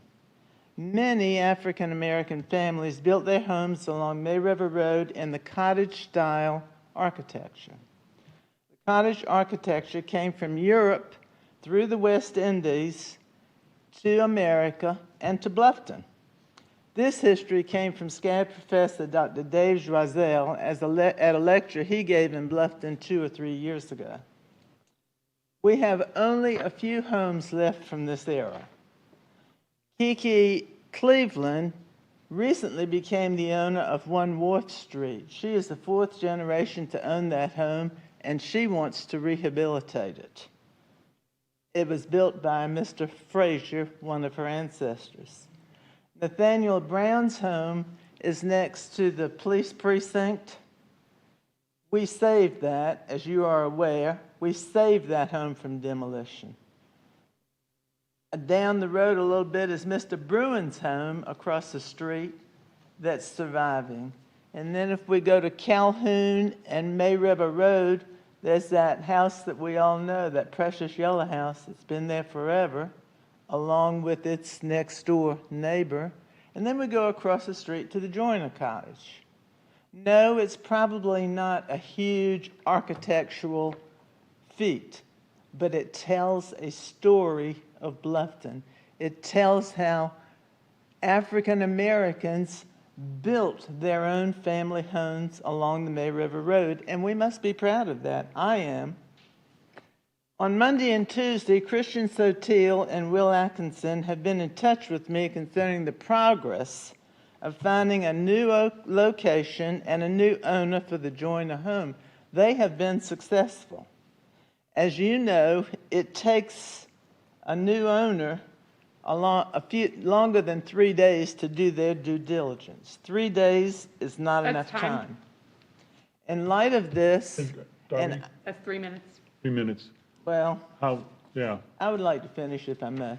In light of this, an item on your agenda, I would suggest that we table this off of the Kessler until the Kessler Group has a contract in hand with a new location and a new owner. Pressure is healthy and gets things done. It is my sincere belief that the Kessler Group will, within a reasonable time, be back to you so you can approve relocation. And I really want to take this opportunity to commend and thank the Kessler Group, Will and Christian, from moving to demolition to relocation. They've done it. This demonstrates their respect and understanding of the importance of Bluffton history and their recognition of the importance of preservation in Bluffton. And as you know, our Old Town Master Plan says the town strives to achieve economic vitality through development and redevelopment while ensuring that Bluffton's community character and historical heritage are preserved. So I have every confidence that you, the members of the HPC, are striving to ensure our character and our historical heritage. Thank you, and thank you for the extra minute. Thank you. And Mr. Chairman, just Yes.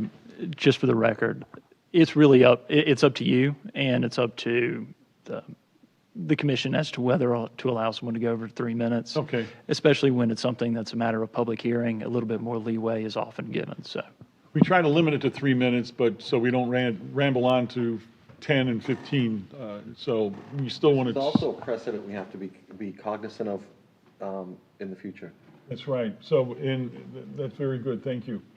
So we are still going to try to maintain 3 minutes. So if you can, we have another individual, Sharon Brown.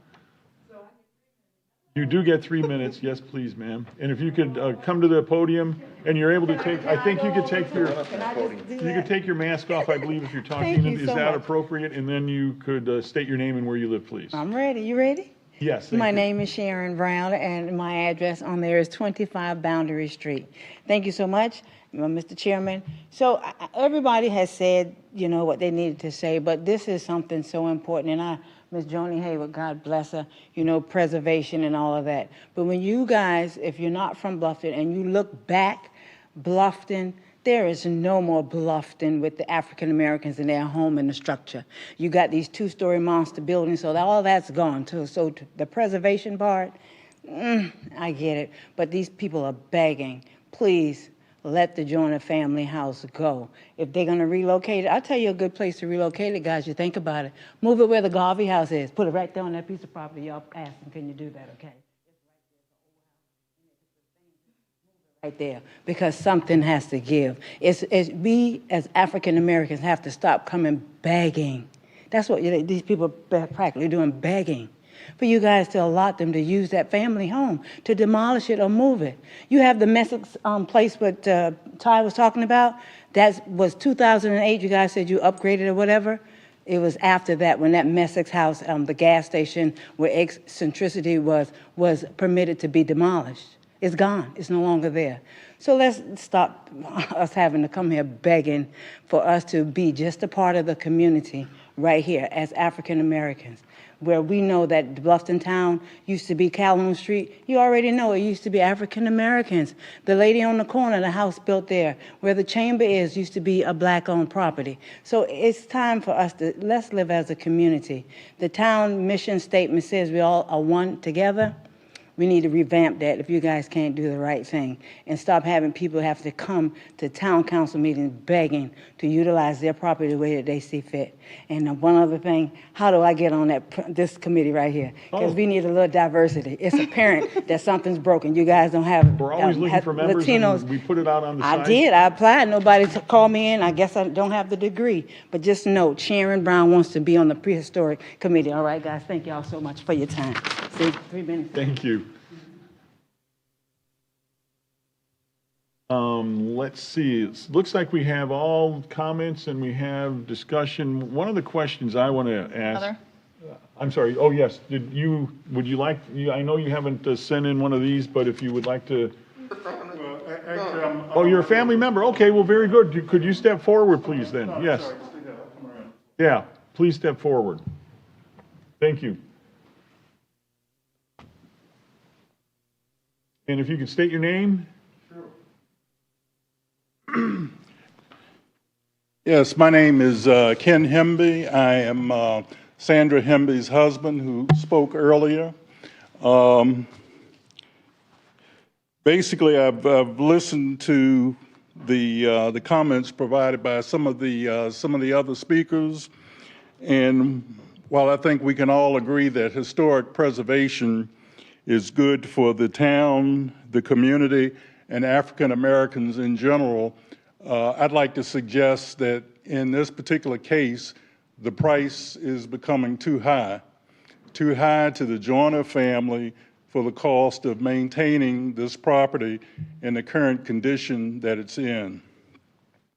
Let me suggest also that in addition to the historic preservation, that we also have the competing interests of the Joyners' economic value in this property.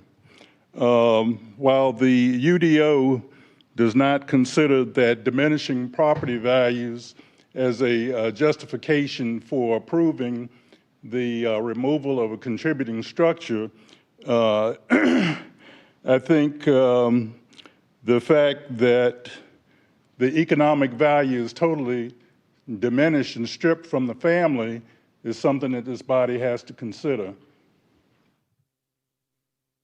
I think it should also, I've got a book here called The Land Was Ours.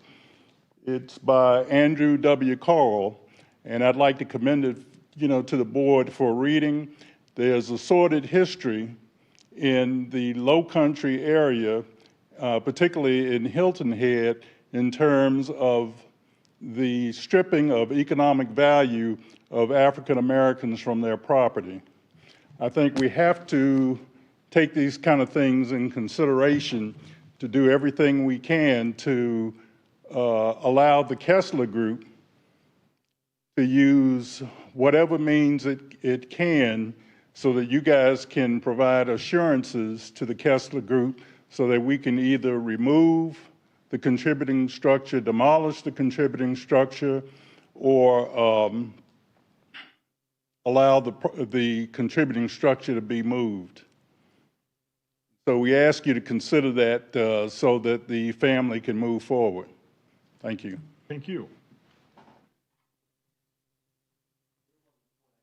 Yes, and please step forward. For a little bit of context with our contract with the Joyner family for the property, I think it's worth mentioning how important it is to arrive at a decision either for demolition or relocation, because the way that the contract is written is once the Joyner family has clear title, there's 30 days of due diligence and 15 to close, which wouldn't provide us, if they were able to provide clean title tomorrow, it wouldn't give us enough time to close on the property before the next HPC meeting.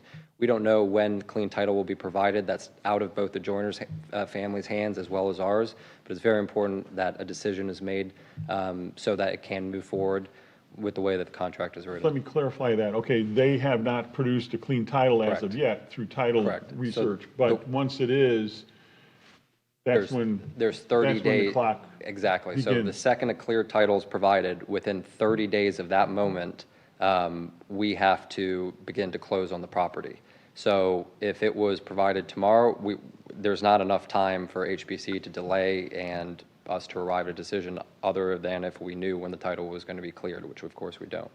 So it's important that a decision is made either for demolition or relocation. Mr. Chairman, if I may interject for just a moment, we are still in the public hearing portion. We haven't made a motion to to close public hearing.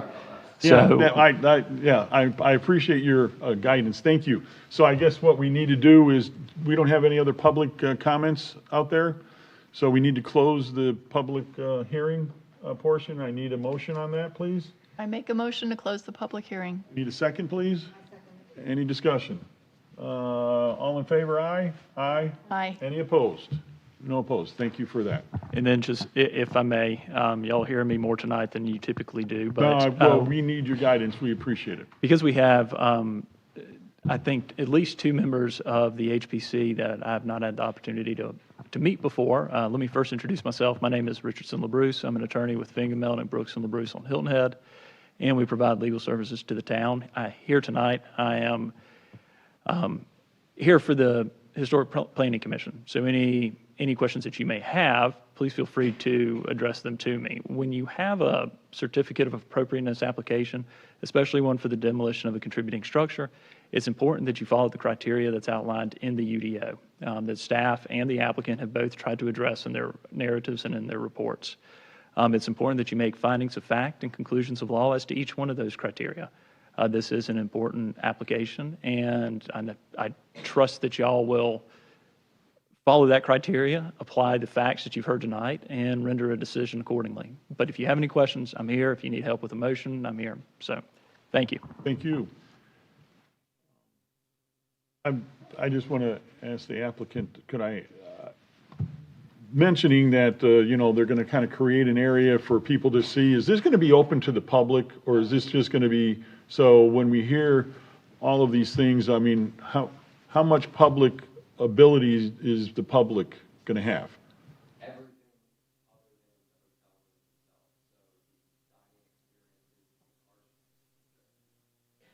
So the Kessler Collection's properties, we do two things. We tell history and we educate people when they arrive, and they're really living museums. And if you go to any of our properties, whether it's Plant Riverside District, we always tell a story. We use stories from individuals in the past. We use art from that time period. We use music from that time period. We find artifacts, and it really becomes a living museum. In the concept for this development, it's a Gullah-themed boutique hotel where we have a local artist, Amiri Ferris, who would be the art. He's a Gullah native, and he would be the artist for the art throughout the project. We'd like to incorporate artifacts that the community would like to have part of this project throughout the hotel lobby. We'd like to include the Joyner family history, and I've spoken with Vernie on many occasions and other members of the Joyner family on how can we best represent and tell their story from their 100+ years on this site through our proposed development. And family tree in the hotel lobby is part of it. One of the, I think it was Vernie when we spoke to about 6 months ago, she said her dream for this site was to have a garden. And coincidentally in our plans, we had a community garden right in the middle of it. We want to reuse some of the old brick from the barbecue shed and have a brick barbecue right on the corner for oyster roast and for barbecue roast, you know, bringing that whole piece back to life. So really through, you know, Richard always makes the point from both an architectural, you can tell a story in two ways, through the operation of the hotel and through the architecture and design of the hotel. So certainly with Christian's expertise, we could do a fantastic job of telling the story through using traditional materials in the architecture side, and then the operation side is where it really comes to life, through music, through dining, through art, through storytelling. We have TVs and sound domes in the power plant at Plant Riverside District where we tell the history of that power plant, interviewing individuals from all the way back when the power plant, or decades after the power plant was built, to tell their story of it and educate people when they come into the lobby. And you really leave with a better understanding of the history and the time period of the place in which you've arrived, or when you leave than when you arrive. So it's truly an educational journey on what we do, and I'd invite you to explore any of our properties, and it's always a unique experience, and it's always telling a story through education on every single property that we do. So Christian, again, you're the architect of record, so you're going to be designing the interior and exterior. That's correct. And I think it's important to, in context, to say this is not the last time you're going to see us. We realize this is a long journey. We've been on a long journey. As William said, he's been working really for over a year now just to come tonight for your decision.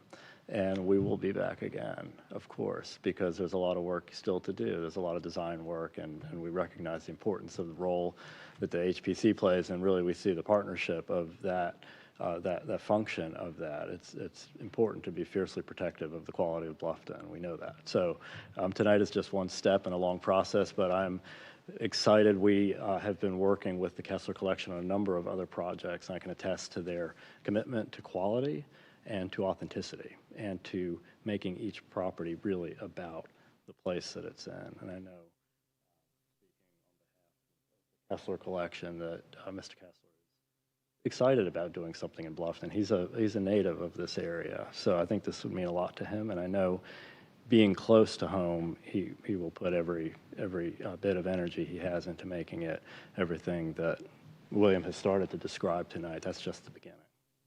Thank you.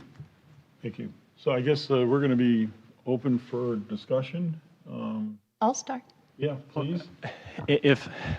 Sorry to interject one more time. No, that's great. Commissioner Adams. I'm appreciating us, you keeping us on the above and beyond board, you know, some of the Robert's rules and all that, so that's great. Thank you for.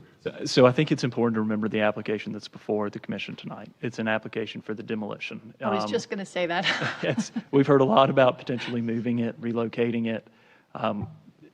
That application is unfortunately not before the HPC tonight, or fortunately, and it can't really be decided, in my opinion, without a potential location to put that structure there, if that was where the HPC was going. Also, we've heard a lot about the future plans for the property, which may or may not occur and are contingent upon a number of different variables. While obviously the HPC can take into consideration what the future ideas are for preserving the nature and the legacy, ultimately, again, it's conditional, it's contingent upon other things. So it's really important that you focus on the facts that are before the HPC tonight, that are verifiable, that are in the applications. So what are the criteria, and does this project meet the criteria? With that, I'm just going to ask, okay, we've heard the opportunities ahead of us. Is there a way that we could formulate the motion so that it ties specific to Kessler? And you see, the concern I have is if now the property's gone and Kessler walks away and then some other group comes in, how do we create the bond so that the wonderful stories we're hearing are not going to walk away for some unbeknownst reason that we can't foresee? Do you know what I'm trying to? I do, and that's the trouble, and that's part of why I interjected. It's again, what you have before you is an application from the property owners, Mrs. Singleton and her family, to both. It's the property demolish. owner and Kessler. It's a co-application that includes both relocation and demolition on the certificate of appropriateness. The application itself gives you the relocation or the demolition, and if you look at the language in the application, it has to do with demolition. And that the reason I'm bringing this up is because that's what staff addressed in their staff report. And there's not been a lot of context or information added as to the relocation and a potential location that it would go to. As far as your question, Mr. Chairman, can there be some sort of provisions or conditions added to the demolition that would be contingent upon Mr. Kessler or the applicant doing something with the property? It really is going to depend on what those conditions may be. My initial reaction is to try to avoid that because, again, the Kesslers have a contractual interest in the property, but ultimately the Singleton family is the one that owns it. And ultimately, if they decide to do the demolition, they're not going to be bound upon, they may not be, it'd be very difficult to bind them to conditions that were imposed because of the Kessler group. Again, it's just about trying to make sure that it works out in the end, whichever way y'all want to go. My preference would be to hear whatever your conditions are and see if we can't try to incorporate that in one way or another. I think we can do it. And we're open to. All right, yeah, it's just it's somewhat confusing, but I also I've seen it in other possibilities that this gets demolished and all of a sudden some new developer comes in and throws some crazy thing in. Very good. Go ahead. Okay. So for starters, I was going to bring attention that there's layers of information here. Right now, we're only being asked to decide on demolition. I love the idea of this boutique hotel. I'm totally for it, but we're only being asked about the demolition. So if we stay right on demolition, I think we can come to something that, regardless of who is involved, would be effective going forward. And just from my point of view, I've walked the property a couple times. The last time was with the whole group. And I feel that the 1930s structure is what is that character-defining, contributing structure. And the history of this building is not just the Joyner family history. It is part of a bigger history. It's part of Bluffton's history. And even some of your own arguments were reinforcing my feelings about this building. When you say there's nothing left, they've all been torn down, well, we got to hold on to this one then, right? So I don't at all feel like it needs to say where it is. And I've said that from the beginning. The first time we saw the request for demolition, I said, no, I don't want to see this building go away, but it can certainly be moved off of this property, and I've never had a problem with that. And I think that that is indeed sometimes what we have to do. That is the compromise, is to be able to move it, preferably within the, I can't say the historic district because it's neighborhood general, something within Old Town, but not necessarily out in the middle of Beaufort County, if possible. But in my opinion, I think we should approve demolition for everything except the 1930 original structure, which would allow for that to be moved to another piece of property. I'm just going to kind of, yes. And well, this is a gentleman, My name is Joe Yeager. it's how are we going to do this? Mr. Chairman, it's really up to you and the board as to, I mean, at this point, we're well within, it should be up to the commission to discuss. If you have questions that you want to pose to others, I would recommend that you call them up to ask. If somebody has information that they want to bring to your attention, that's really up to you. Okay, great. It's your meeting, you can control it. Thank you. I believe your name is Joel. Could you Correct. introduce yourself? And Yes, I'm Joel Yeager. you I can live take your locally. mask off and talk into the microphone, please. My name is Joel Yeager, and I looked at the property, a couple days ago about looking at relocating it, and had a contractor look at it with me, and it's really not relocatable. It is in such poor shape, it needs so much work. I really don't think it's feasible. It's not feasible or it's not cost effective, because that's a really important Well, difference. it might be feasible. It is certainly not cost effective. Because cost effective never comes into it. When we're talking about preservation of a rare thing, anything that's worth saving, you don't really worry too much about the cost effectiveness of it. But I think the really important thing is it feasible at all, or is it going to fall into a My million contractor pieces as said soon no. as soon as you shore it up and try to move it? I do not believe so. He did not believe so either. Mr. Chairman, in fairness to the applicant, I don't know whether this, to be honest, I don't know the information, whether it's been verified, whether it's been provided to the applicant in advance. This is, the applicant should have an opportunity to thoroughly respond to any sort of questions about, whether this property could be relocated, because that is a potential issue moving forward, and it's something that they've brought up. That's part of the reason why I'm a little concerned with bringing this information in after the applicants had their opportunity to speak. And so I would encourage the commission to discuss the information that's been presented in the package that's been before you, take in the public comment that occurred during the public hearing, and the testimony presented by the applicant and by staff today. Okay. So that, moving forward, I guess we appreciate it, Joel. Thank you. For input, yeah. Just to give a little bit of background on where I'm going with that is I've been in historic preservation for a long, long time. I was a federal historic preservation officer, and we have moved some crazy fragile buildings. So I have a real hard time believing that it can't be moved at all. And I would rather try and have it fail than just say it's not going to work. So that's just where I'm coming from. So my contractor had said you would have to so significantly tear down the existing portion that what's left really wouldn't be much more than the siding and the roof.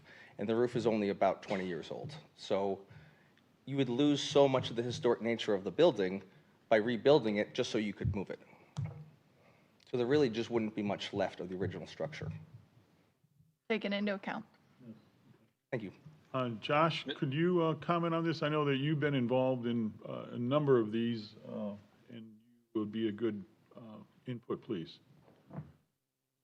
It's certainly possible to be moved, in my opinion. I'm sorry? Yes, it is possible for it to be relocated. It requires a great deal of shoring up. Hold on, it's hard for us to hear you, so we need your volume turned up, please. Yeah. Okay, go ahead. Try again. Thank you. It is possible for this building to be relocated. It would require a great deal of shoring up.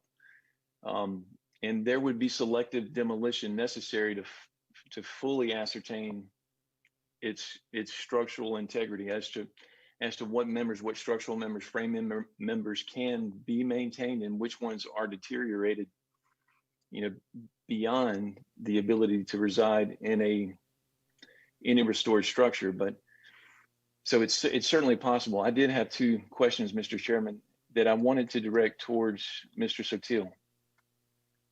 Yes. And the first one is, in 2006, during the master plan process, was there conversation or was there consideration, Christian, to this structure, and what was going to be done with it in order to place town hall on this piece of property? That's the first question. And then the second question may not be best answered by you, Christian, but it's in 2008 when it was placed on the registry as a contributing structure. Can that process and the happenings there, was it an application? Was it a designation by the Historic Society? How did that happen? I'd like to know those two things. Sure. Thank you, Josh. I can speak to the first one, certainly, not the second, but for the first, the question about 15 years ago during the Old Town Master Plan process, and I think we heard the answer tonight. The building had not been identified as being contributing at that time, and so it didn't enter into the conversation. Certainly the civic importance of the site was so overwhelming that there was consensus around that this site demanded to contribute more to the town. And at the time, there was uncertainty about where town hall would be, and there was no question this was the most important site in town. And that was really what led to that planning during the Old Town planning process. And the fact that this building, I believe, is in the conservation neighborhood, not in the National Register District. So it didn't have, at the time, of course, as time goes on, as we know, buildings are added to the list based on age or interpretation. So I think that's really the outcome there. So if we come to it sort of from 10,000 feet and think about it, this is still the most important site in town for something that really can contribute to the public, and certainly that's the reasoning. But I know that's not what we're not deciding on that tonight. But to the second question, I'm not sure, maybe preservation staff can speak to that. I don't know that we have much institutional history here to be able to talk about that. I think you're the oldest, aren't you? During the 2008 designation, was that done on an individual basis, or did they do it as a multiple building designation? Do we know? I believe it was presented to town council all at one time. So they did it as multiple. So it was multiple. It was a multiple presentation. It was presented to town council as a presentation with multiple buildings in it. However, they did go through the buildings and take out the ones that they didn't need and add. I don't think that they added any beyond what was in the scope. But there is an old slideshow that has the removed slides pulled from it that were buildings that didn't meet the standard. But they went through each individual one and Correct, decided but to take it was presented as a package Right. that was then reviewed by council. Right. Kind of passing this along, so if that's all right, if you have any I have, comments or, no, just listening. Okay. Just trying to. I have Yes, a please. comment. I'm just thinking the point of the Preservation Commission and restoration in general is not to handcuff the owners. And I think in this case, that's exactly what it's doing. Because they didn't come to this decision. It sounds like they've put in a lot of due diligence as far as finding out how much it would cost to restore and whether it's movable, feasible or cost effective. But I think like, I think you have to balance that, and I don't think that, I think it's taking the balance and tipping it towards the historic part. But in the UDO, the application review criteria, there, let's see, two criteria. So the first is the existing and historical ownership and use and recruit, excuse me, that the owners are requesting it. The second is the demolition of the structures necessary to alleviate a public threat or public safety. And while it's not a threat, you obviously can't access it. Secondly, there's no other reasonable alternatives to demolition. I'm sure it is very possible to move the building, and I think that that would be all of our first choice. But if it hinders them from going forward, I think that that goes back to this. And then the third is the denial of, if the denial of the application as a result of the regulations and standards deprive the applicant of reasonable economic use of or return of the property. Those three things. And I think it's pretty clear. Yes, your turn. Yes, please.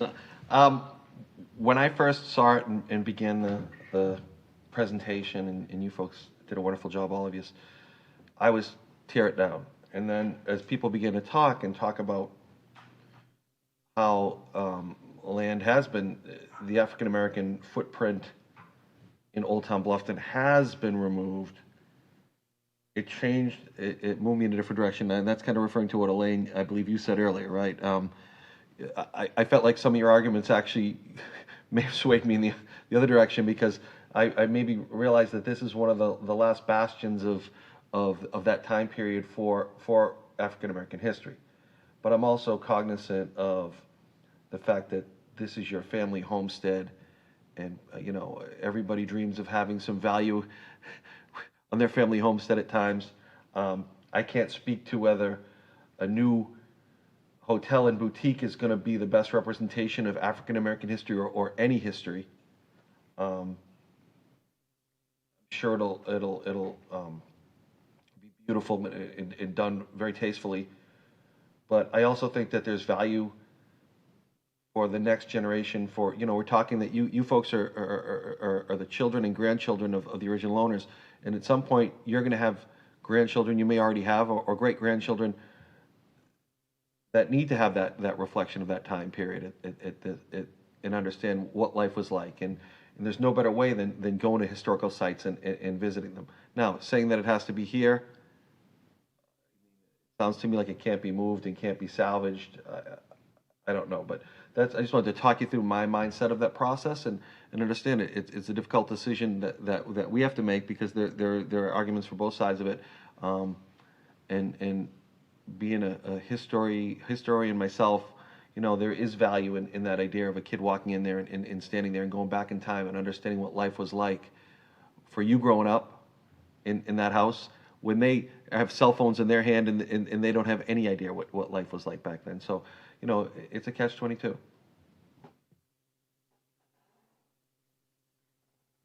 I address that? Yes, yeah. I have children. I have a son. There's no way in the world I would take my son into that house. You can't even walk through the door. He would fall through the floor. I'm embarrassed by that house. There's nothing there that says pride to me, because that's not what I would visit as a child. That's not. If you walk in that house, you will fall. I think the smallest person in here, if they walk in that house, they're going to fall through the floor. I can't show him anything about what I did in that house when I was growing up as a kid, when I would come down here from D.C. We would spend summers in there. But I couldn't tell him, I can't show him anything in there. That thing it is a thing. It is not even a house. It has no memory. That has no memories now. That is an eyesore. And to me, when you come down Bluffton Road, when we come into Bluffton, and we used to be able to look and we see Bluffton, it would be wonderful coming in. That sticks out like a sore thumb. Now, when you come into Bluffton, it does not even go into any of the other buildings or anything around it. It's an eyesore, and it needs to go.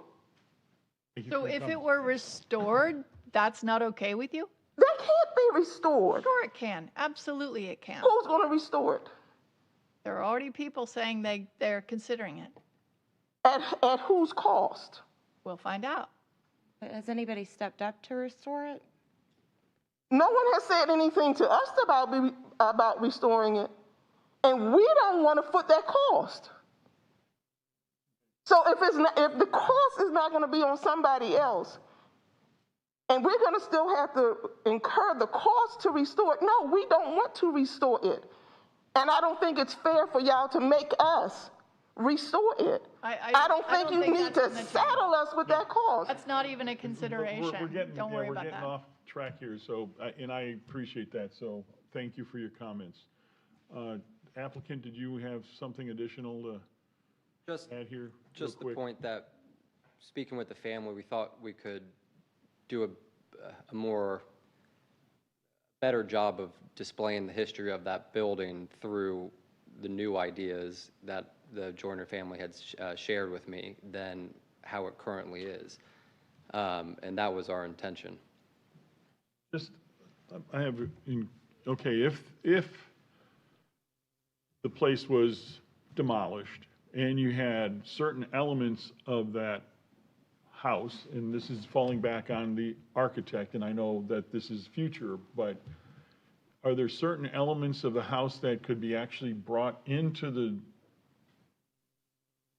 new development that makes it look like this? A gift shop or something. I don't know. I'm just, I'm throwing a crazy idea out that the elements of this look, this feel can be brought into if a demolition were to occur. That might be a loss of integrity, though. Well, I don't know.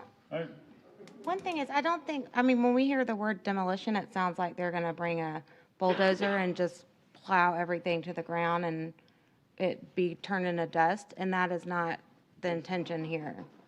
Is that the intention? No, it's not. And I'll just say that. And It has a negative I don't see, connotation. demolition is actually, I know that's technically what's before you. We don't see this as demolition. And we have talked about relocation of the contributing core of the old structure as an option, and that is an option. And I'll come back to that. But if that's a plan A, then a plan B would be reclamation. Really no, I mean, the structure would go away, but we would look to reclaim all materials and then use them in public places within the property. And we have a track record with doing that. I think it's important. I think important that nothing leaves the site that can be used and displayed. So, and that becomes a part of how that story is told. So, so I would say it's not a request for demolition of the contributing structure. It's Plan A, relocation, Plan B, reclamation. And that's how, just from a preservation ethics point of view, how we would be approaching it. And I can say that confidently. It's different from what you submitted, so in a sense, Well, what we're hearing is. If I could speak They to are requesting demolition of the rest of it for certain. Demolition of the rest of it, but then also, as we're hearing, you're willing to, the gentleman coming in front saying that he actually investigated it for himself.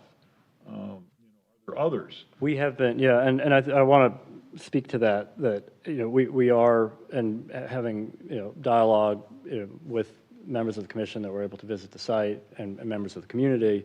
We want to do the right thing. Mr. Kessler has offered to, and to Ms. Gallagher's point, can it be done? Anything can be done.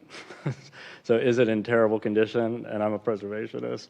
It's in terrible condition. There's no doubt about it. I mean, you do fall through the floor. So it's a very delicate job to do it. Can it be done? We think it can be done. Mr. Kessler has offered to do that for someone that would take it to a suitable location, and we would come back to you because you would be approving that. But he has offered to relocate it. He wants to do the right thing and set it on new foundations. So that would require the minimum shoring needed in order to do that. So what I might respectfully request in looking at the actions from the staff report that are before you tonight, that we would respectfully request that the HPC approve the application for demolition of non-contributing structures in accordance with the staff report by Mr. Umberger, and allow for relocation of the contributing building. That's our plan. That would be Plan A, and that would give us that opportunity. It would allow, I believe, it would also allow for the joiners and the contract to be completed, and we would all know what the direction was. And I think that's what we want. So we would respectfully request. That's exactly what I decision. was thinking when you were I trying second to that. figure But that what out. would, but what would happen if you got Plan A and what's Plan B? What happens if I heard this gentleman come and say that it's way beyond, I hear you saying that anything could be done, but if it's termite infested and sand. And they bring it back to us, because what we would be approving right now is relocation of that building. Of the contributing structure portion. Yeah. Just the front. The contributing part, yeah. Go down that road and get to a point where it truly can't be done, then we'll happily come back and address it with that. But Are we'll we do giving it them knowing that we tried Exactly. everything. Are we giving Because them a time limit? we're Are they- accountable too. That's a good point. Is there some type of time limit that should be presented, or is there some type of, how would that, I guess I'm kind of, is it just open-ended, or? No, look to him. Yeah. May I make a slight modification about what was kind of suggested and has been floating around here, and Yes. see if it is acceptable to all parties? It's difficult to approve a relocation when you don't know where it's going to go. If we say it needs to stay within the limits of Old Town. Well, you also, and that puts a lot of conditions upon, finding the third party. My recommendation would be, and that would also give, and this will also give staff time to adequately respond to a relocation request. If it works with the applicant, to go ahead and approve with the conditions the demolition of the non-contributing structures, and table the pending application as to the contributing structure for, until the November or October meeting, whatever works with the applicant's timeline, to provide them an opportunity to amend their application to present the potential relocation plan. Give them enough opportunity to present that, and hopefully be able to, kind of streamline the next step of this application in a few months, rather than conditioning it on something that could or could not occur, and would, set this all the way back to the very beginning. Okay. I appreciate those comments, but going back to the earlier point about the way that the contract's written and being able to move forward, a definitive decision by HPC needs to be made on relocation or demolition of the contributing piece. Otherwise, we won't be able to close on the contract, and won't have made the progress that both the Joyner family and our group have been looking Is to there is there a time, in other words, 12 months to find a could we, suitable. could we make a motion that said, you're to do this in 12 months, and I guess, and I'm hearing, to close on the property, so that they can move forward. Yeah, it just means we can't table it, right? Is that what you're looking for? So Right, nothing if can we be can have it tabled, but it can We be can have it approved defined. for relocation within 12 months, the HPC will approve a location within the neighborhood that you've suggested. That way we know we've got an answer, we're allowed to relocate it. And what happens if you don't find a place, nobody wants it? Then it comes back, but I guess all we're supposed to do tonight is decide whether they can demolish the contributing structure. We have to follow the UDO. All buildings, the whole. yeah, and they've separated them out in the Correct. request. Right, so what we need to base everything on is what the UDO tells us we're supposed to be doing, because that's what we're supposed to be following, right? Although they do mention removing the structure, don't they? Right, that's, Yeah, doesn't the application allow for both? It does on the I mean, I know you certificate kind of of clarified it. And this is just with the application, there are 3 different check boxes. You can do, new construction, and then I think it's something like renovations or additions to existing construction. And then the third check box is demolition or relocation. Location, so it's a combination. And so but the application, the statement is for the demolition of a structure or structures at the location. To answer the earlier question about going ahead and issuing a conditional relocation, again, my primary concern is that it's ultimately this is y'all's decision, whatever you want to do. But in trying to guide that decision to make sure that if anybody challenges it, it withstands legal scrutiny, is that town staff hasn't had an opportunity to respond to any relocation application to any extent at this moment. Because Are there's there not any been applications? And are you to the? Well, they don't know where it's going yet, but it would be a preliminary approval for relocation dependent on where it goes or something like that, right? Again, I don't want to hinder them, but we want to open the door Because for then this. that's the point is, if the relocation happens, it's great, everyone's good, and that's right, I'm trying not to hinder this whole process. Well, on the application, it states, though, the relocation or demolition. I mean, it sounds like that would cover both of them. I mean, do they really need a separate application if the box is checked? it's about giving staff the opportunity to respond. But they and review. received this. Well, and because it doesn't say the actual application, again, it's just a checkbox. So if you were doing a renovation versus an addition, you would have if you look at the project description, Mr. Eichert just brought this up for me, is requesting demolition of dilapidated structure on 209 Bluffton Road /9 Bruin Road. And that is, again, it's the relocation or demolition is really just a very high-level matter of, okay, which kind of, what are we going to have to look at here? What are the criteria that's going to have to be considered? But the actual application and the project narrative doesn't really address relocation. Now, again, it's up to the HPC to decide what y'all want to grant and how you want to grant it. So a motion could be made, and with that caveat, they don't have to apply for it. We could just make the motion and say, this is what the motion is going to be, and, right. Relocate something within Old Town. And Yeah, and the staff recommendation was that the contributing structure not be demolished. I believe that's how they said it. So it still falls within what we're talking about. Yeah. But also, they're agreeing to move it and trying to work that out as a way to compromise. And I don't think we should punish them by, going back to a clerical. Right, that's what we're trying to work around. I don't think we need to hold them up. I think that we can make a motion that states what we want it to state. Mm-hmm. Are we ready to try? As a technical. I don't know, is there any other further discussion that needs to be made? Does the staff have any other contributing information?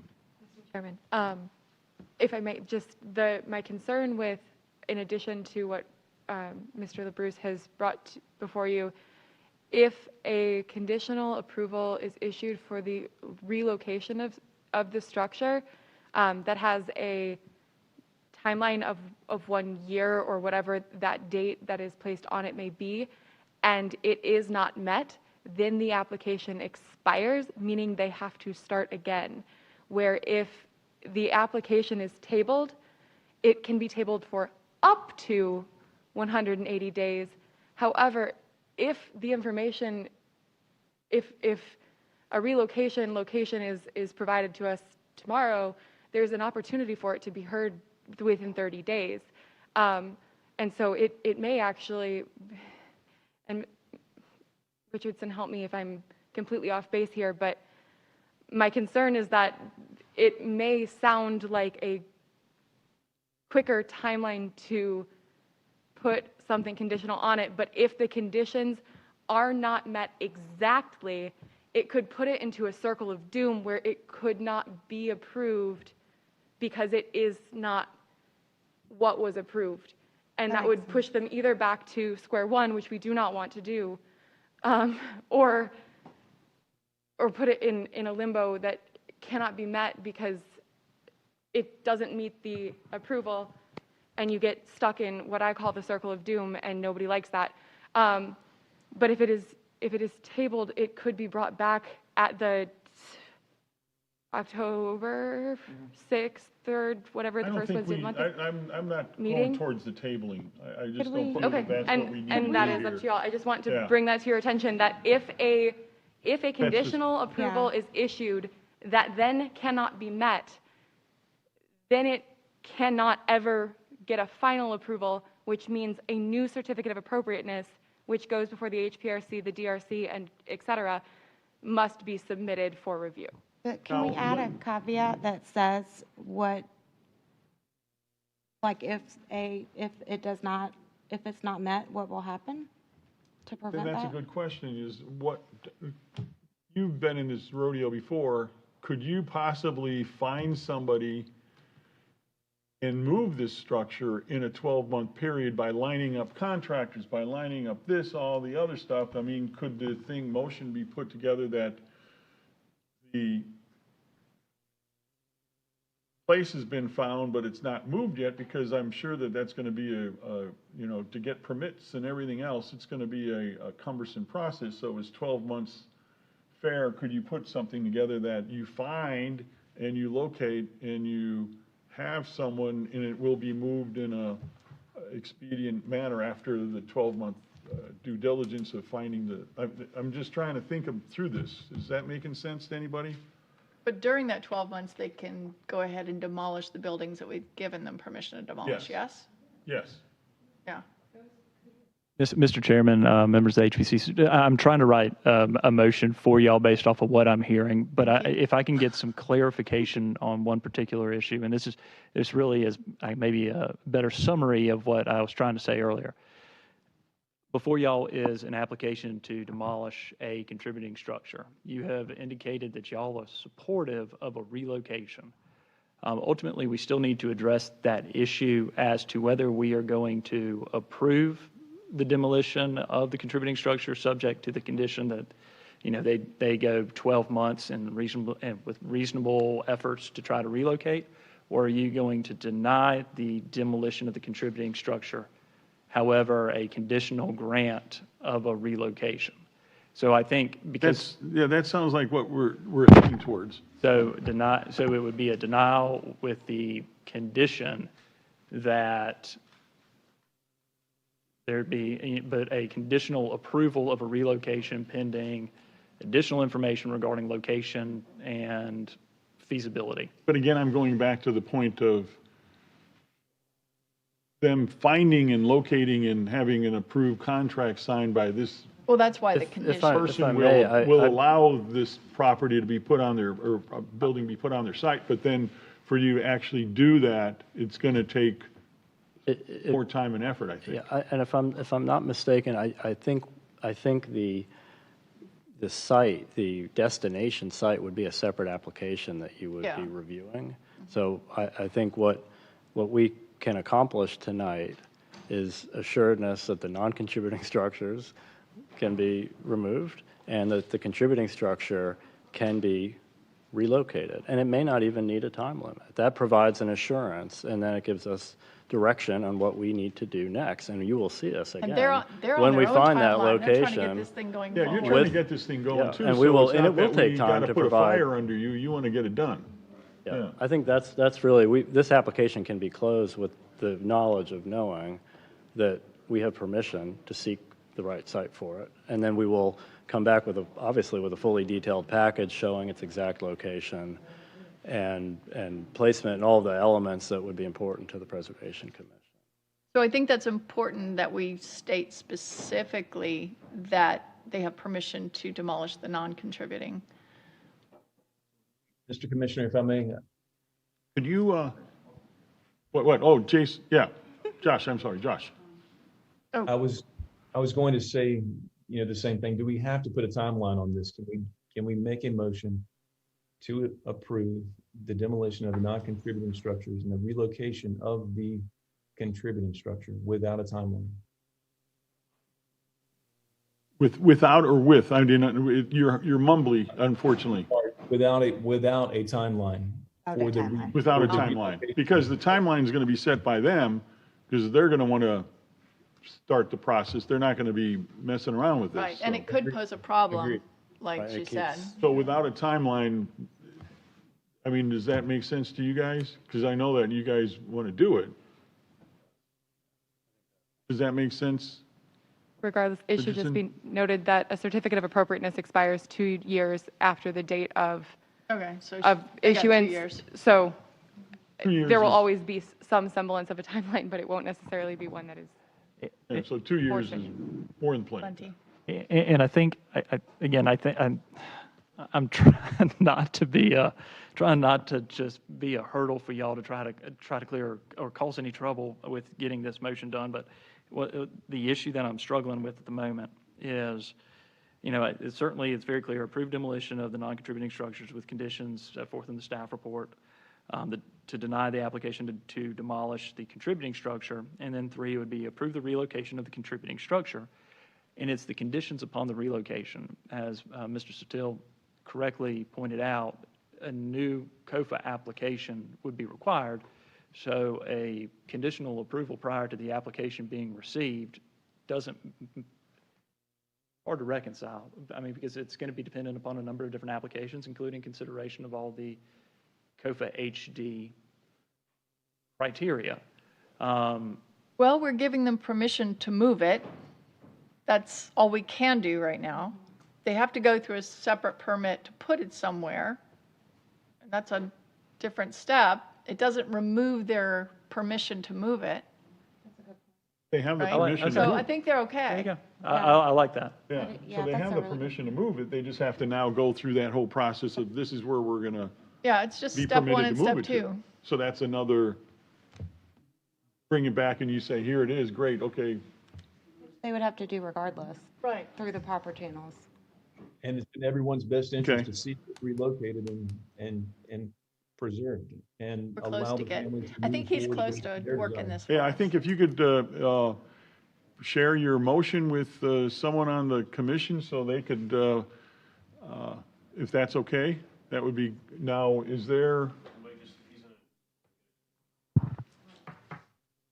You're going to type it out and, We're gonna man, email it. technology is wonderful, isn't it?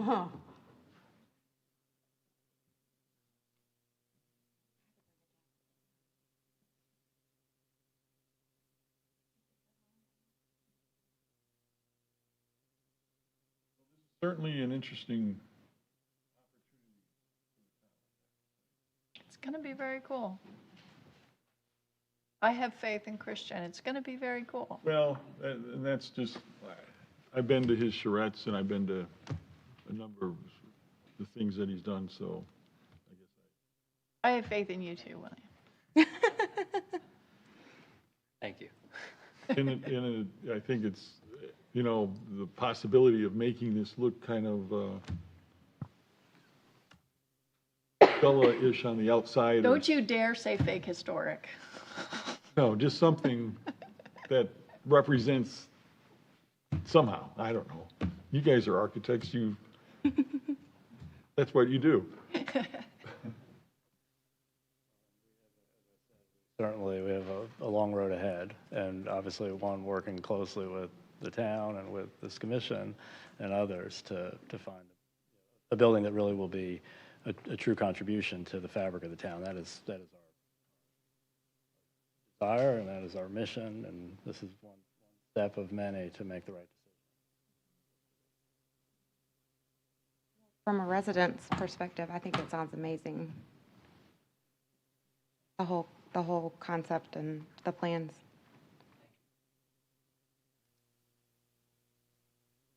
Seeing this as a little Gullah art gallery nearby. Or anything.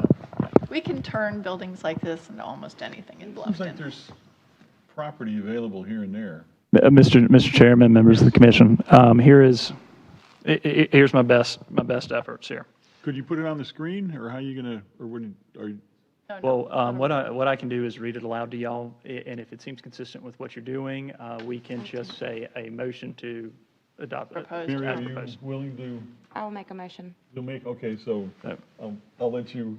Let him read. I'm going to write it down. So it would be a motion to approve the demolition of the non-contributing structures on the property with conditions set forth in the staff report, and to deny the demolition of the contributing structure on the property, and to approve the relocation of the contributing structure conditioned upon approval of a certificate of appropriateness HD for the relocation location.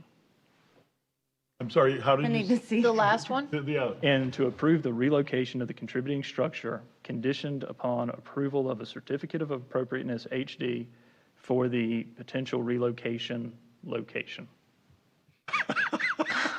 Y'all didn't give me y'all didn't give me a lot of time, and I was under some pressure. That's legal way. Is it okay if I look at your laptop? Say as stated by Richard. Oh, okay. So are we ready? Yeah. I think we are. I think we're done we're talking yeah, about it. let's make a motion. If you're willing to make it, please go ahead. I would like to make a motion to approve the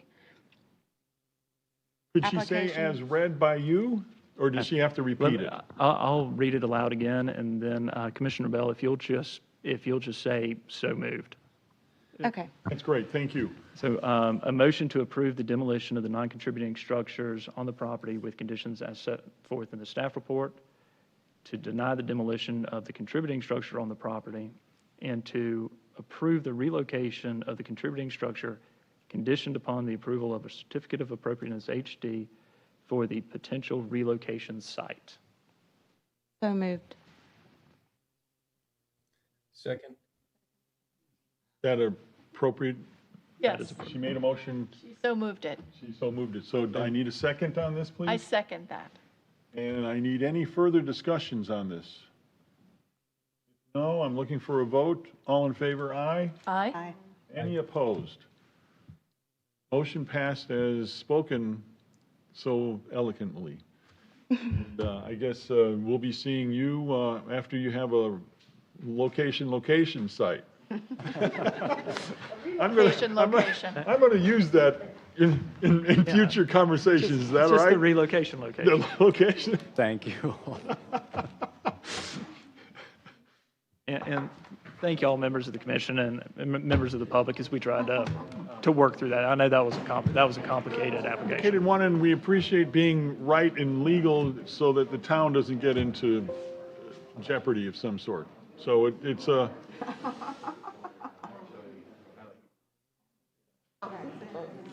Yeah, looks like we've had two commissioners step out, perhaps just for Can I, recess. We have a 5-minute break. Motion. I need a motion, 5-minute break. Motion to take a 5-minute break. Second. Second. Any discussion? All in favor, aye? Aye. 5-minute break. It's 8:42. We come back at 8:47.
We do have 2 more items on our agenda for this evening. What is the time? The time is 8:45, so I think we could get through these before 9:30.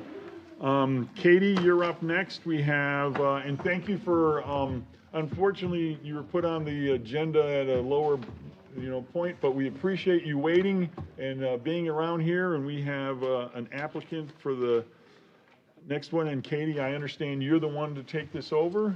Yes, Mr. Chairman, tonight before you, you have a certificate of appropriateness to allow the construction of a 1-story carriage house of approximately 920 square feet to be located at 22 Stock Farm Road.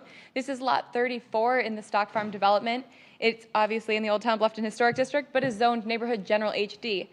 It is located right here, so just before the curve as you come around, I guess it's 2 before the curve as Stock Farm Road, 1 on this road that I can never ever pronounce, that is the rear alley.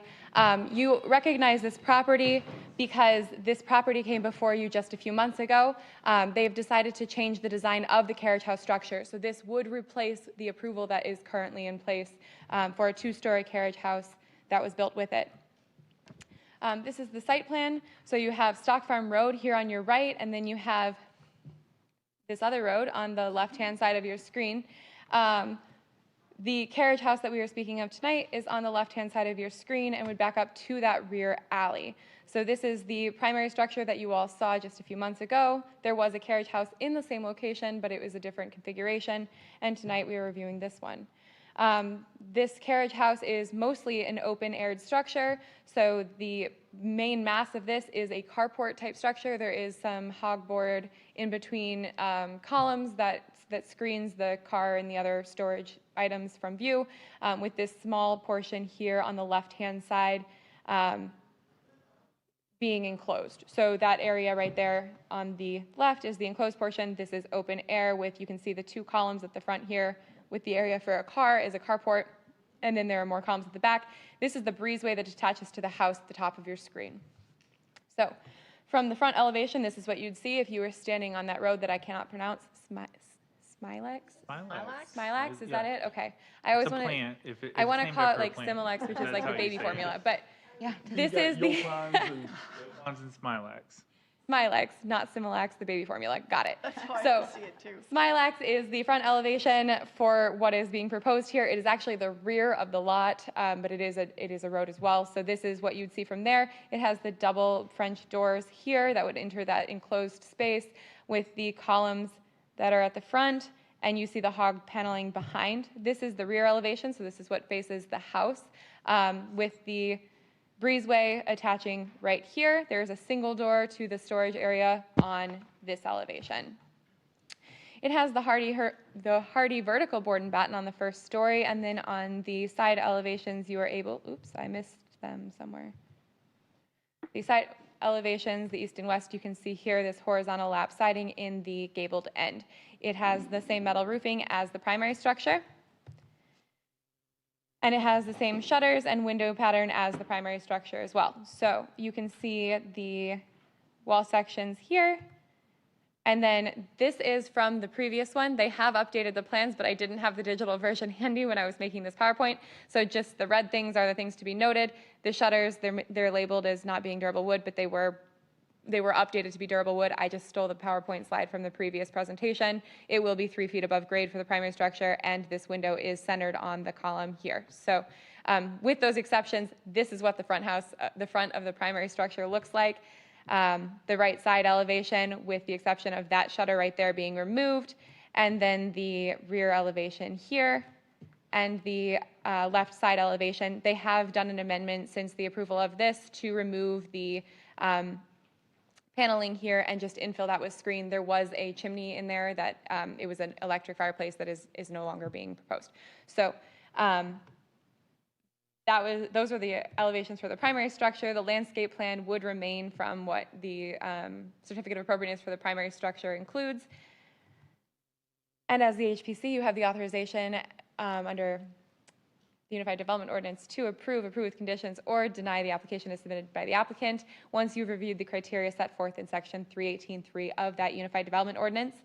And staff found this does meet those requirements of 318.3 and recommends approval with no conditions. I am happy to answer any questions. We do have the applicants here with us tonight to speak on behalf of the project, and I am happy to go backwards because I spoke really fast Well, let's see. to go to any of those. It looks like you're stating the staff has nothing to say. Approve as noted. So with that, applicant, do you want to talk about your project?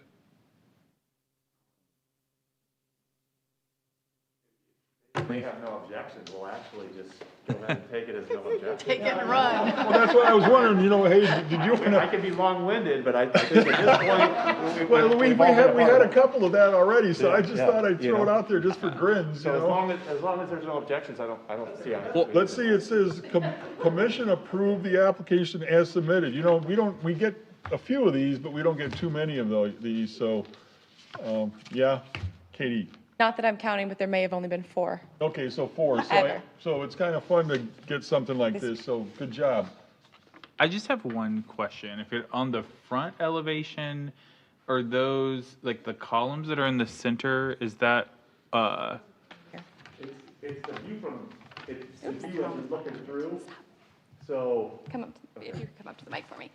But it's the rear. Seeing the front 2 columns and the 4 columns in the back. Yeah, so it's hard, we Gotcha. discussed this, HBRC. yeah. So I guess my only question are those columns, am I just reading that right? They do go to the top of the roof? Yeah, it looks like the column blocks were shifted in the drawing. Right. Yeah, that's all. Like it looks like those just look like they're floating, like not supporting but I think that was just And the one front elevation? Yeah, on that Yeah, one you don't front have elevation. nothing floating, you just have a bad CAD moved. problem. Right. Yeah. Okay, perfect. Okay, then never mind. Your CAD it didn't Back. work right. Back 2. Is that right? Yeah, I see what you're saying, yes, it was just a. I just want to make sure that it wasn't like a Front elevation is post just that like okay, a post perfect. waving in the air. Then I have They'll all no. be consistent. No, it's another view. It's the front front elevation, one. front. Oh, I thought See where the front will actually Yeah. match the back, yeah. Yeah, it was that one right there. Just one. Oh, yeah, it does kind of Good float eye. in midair. I didn't see Yeah, that. dang, that was a good My idea. eyes went right to them. I noticed them immediately. Well, why didn't you say so? Because I knew it was just You're a like slip. common sense, All and I right, hey, didn't. It's here not- we go, let's go Staff for, rescinds her recommendation and says the columns should support something. but yeah, that's, I figured. I just wanted to ask if can I get a motion on this? It's I gonna be complex. Well, did you say there are 4 comments? The usual 4 comments or something? no No, none. comments. I make a motion, we approve this as presented. Can I get a second? I second. Any discussions? Looking for a vote, all approve? Aye. Aye. Any, Josh? Aye, thumbs up, thank you. Aye. Okay, approved as submitted. Thank you all, and sorry to put you on the agenda when we did, but, Should have put you first. yeah. But thank you for sitting guys. and listening to our Tonight's entertainment. tonight's entertainment. It was a fun, I fun do. way from last I'll one. pull it back up. It'll be really fast, I promise. I'm sorry. I thought It's 8:54, so we're good still, No, we're good. and, I just killed Josh. Oh no. you just killed him again? Yeah, sorry. Okay. No, it's. You have to make a motion to adjourn. I think we have we have one more thing. I think they're. Well, this is discussion, do we, well, Oh, yeah, that's no, we right. have a discussion, so we Yeah. don't adjourn, we have a discussion point. Hey, thanks, y'all. Improvements to terms and definitions. My favorite. Words. And we now have a discussion, and I believe we have Charlotte that's going to be looking at a discussion of proposed text amendments to the Town Bluffton Code Ordinance, Chapter 23, Unified Development Ordinance regarding improvements to historic preservation terms and definitions. Correct. It'll be just one moment to bring up the PowerPoint. I think that would be helpful.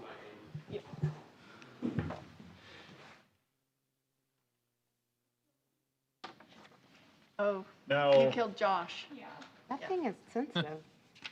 One of the comments I do have to make on this as we're getting ready is I see that on the page 3 of this, that this is Historic Preservation Commission, September 1st. And this is considered a workshop. So I just have a little Recording bit of in progress. an argument on that because this doesn't seem like it's a workshop. It's more of an agenda item. So I'm just kind of saying, I was a little surprised to see that pop up. Called a workshop. Yeah. Called a workshop. There's Josh. And Mr. Chairman, I think, obviously the agenda item, whether it's styled as a workshop or an action item, it really is just that you're not going to be making any. We're not voting on doodly squad. Voting on anything tonight. It's for just, I know, just discussion purposes. So. He we doesn't don't use vote. words like duty squat. Doodly squad. So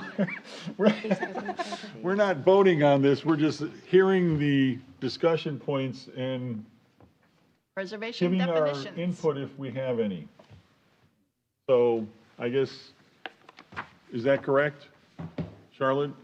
Yes. I'm sorry, Yeah, no, sorry, no, I'm a that's little all right. distracted at the moment. That is correct. Kevin? You would be providing a recommendation to the Planning Commission, who will be providing a recommendation to council. Question item, you're not providing a recommendation, Well, so. I'm sorry. We're just discussing, Sorry, Kevin. providing feedback. Yes. So let me go through this. I hope we can do this fairly quickly, and I need we've got it. It's working. Yeah, it is working. Let me go.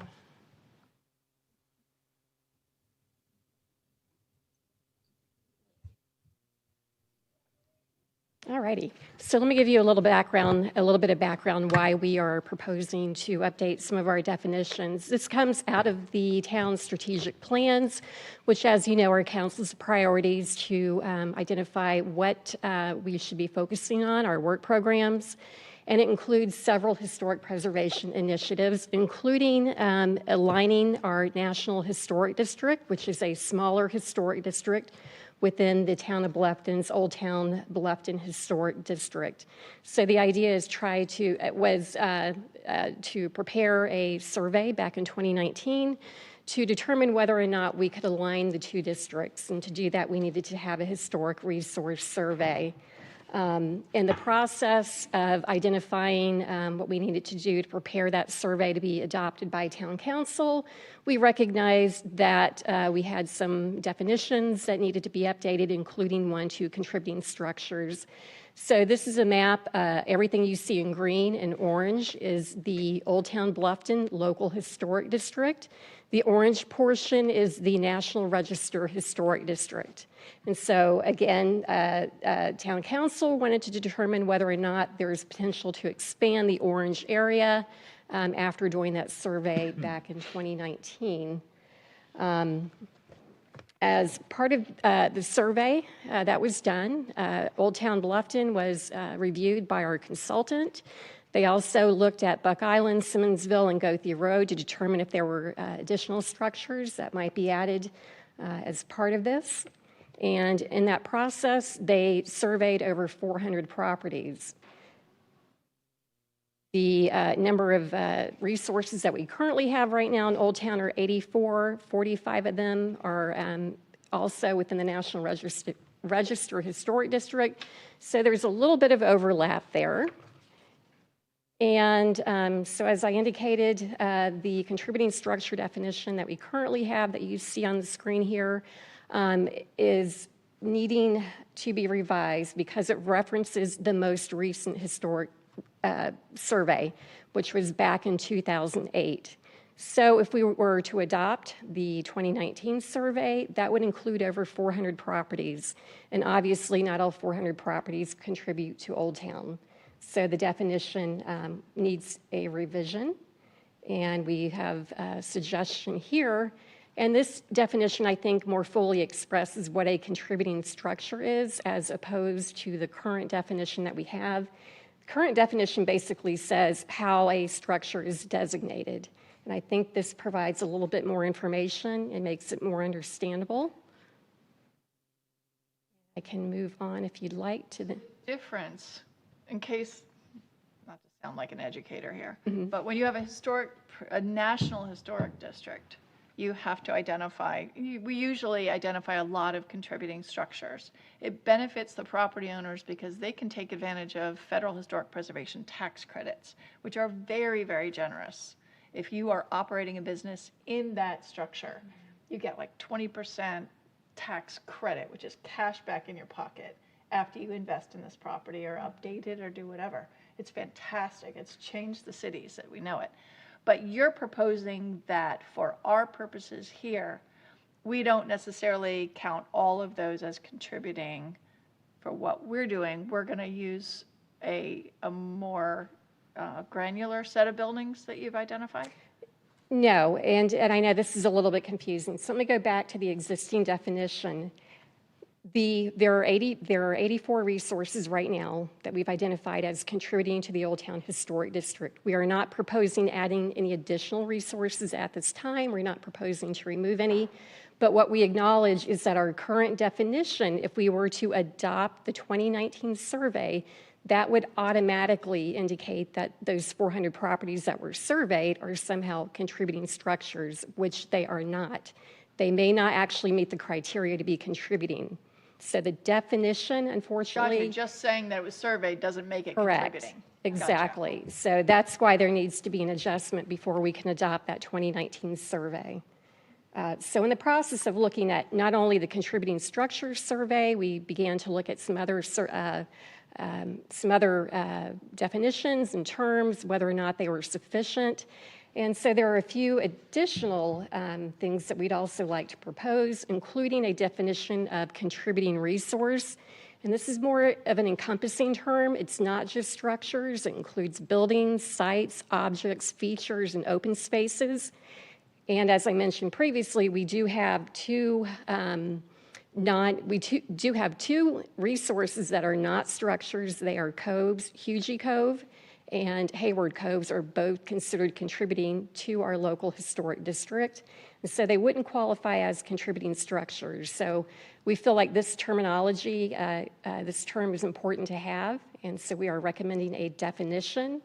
And then the other thing that this term does, it references a contributing resources map for the town of Bluffton, which would not be in our UDO. It would be a standalone map that would have to also be approved by town council.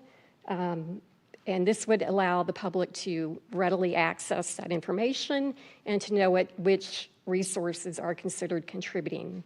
And I know right now, I think there's been a little bit of confusion with the public finding that information. So this will be a reference document for the public. So a few other terms that we're proposing either to revise or to add includes our existing definition of building. Can't see it all right there, unfortunately. You have to move Josh. Josh, you're in the way. You can just click on it and drag it, Charlotte. But it doesn't help if you duck, Josh. We're going to shelter There we Josh. go. Thank you, Katie. There we go. That works. Now you're on the bottom. What we're recommending to do is just to remove that second sentence from building and keep the first sentence. It's a little peculiar that a firewall means it should be considered a separate building. And these are terms that are used throughout the UDO. And additionally, we'd like to update the word structure or the term structure as well.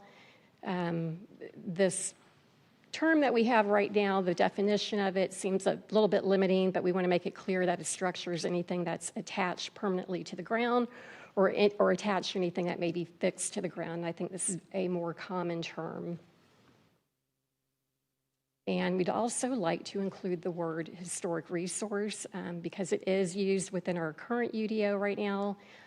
So this is any building, structure, site, object, feature, or open space that is listed or eligible for listing on the National Register. And so we do have historic resources in Old Town and outside of Old Town. So potentially we will be looking at, once we make some corrections to our UDO amendments as they relate to Old Town, we may begin looking outside of Old Town. And this is a definition we believe that we need. The term historic structure we have right now in our UDO is something that's actually not necessary, so it's proposed to be eliminated. It's a bit wordy. We could actually revise this and keep it in our ordinance, but it's not something, a term that we actually use anywhere in the ordinance, but it is defined. Because we are proposing new terms, we're going to have to do some additional amendments here, and let me bring that up. I just want to point that out, how we're using that. Else, I'm sorry? Is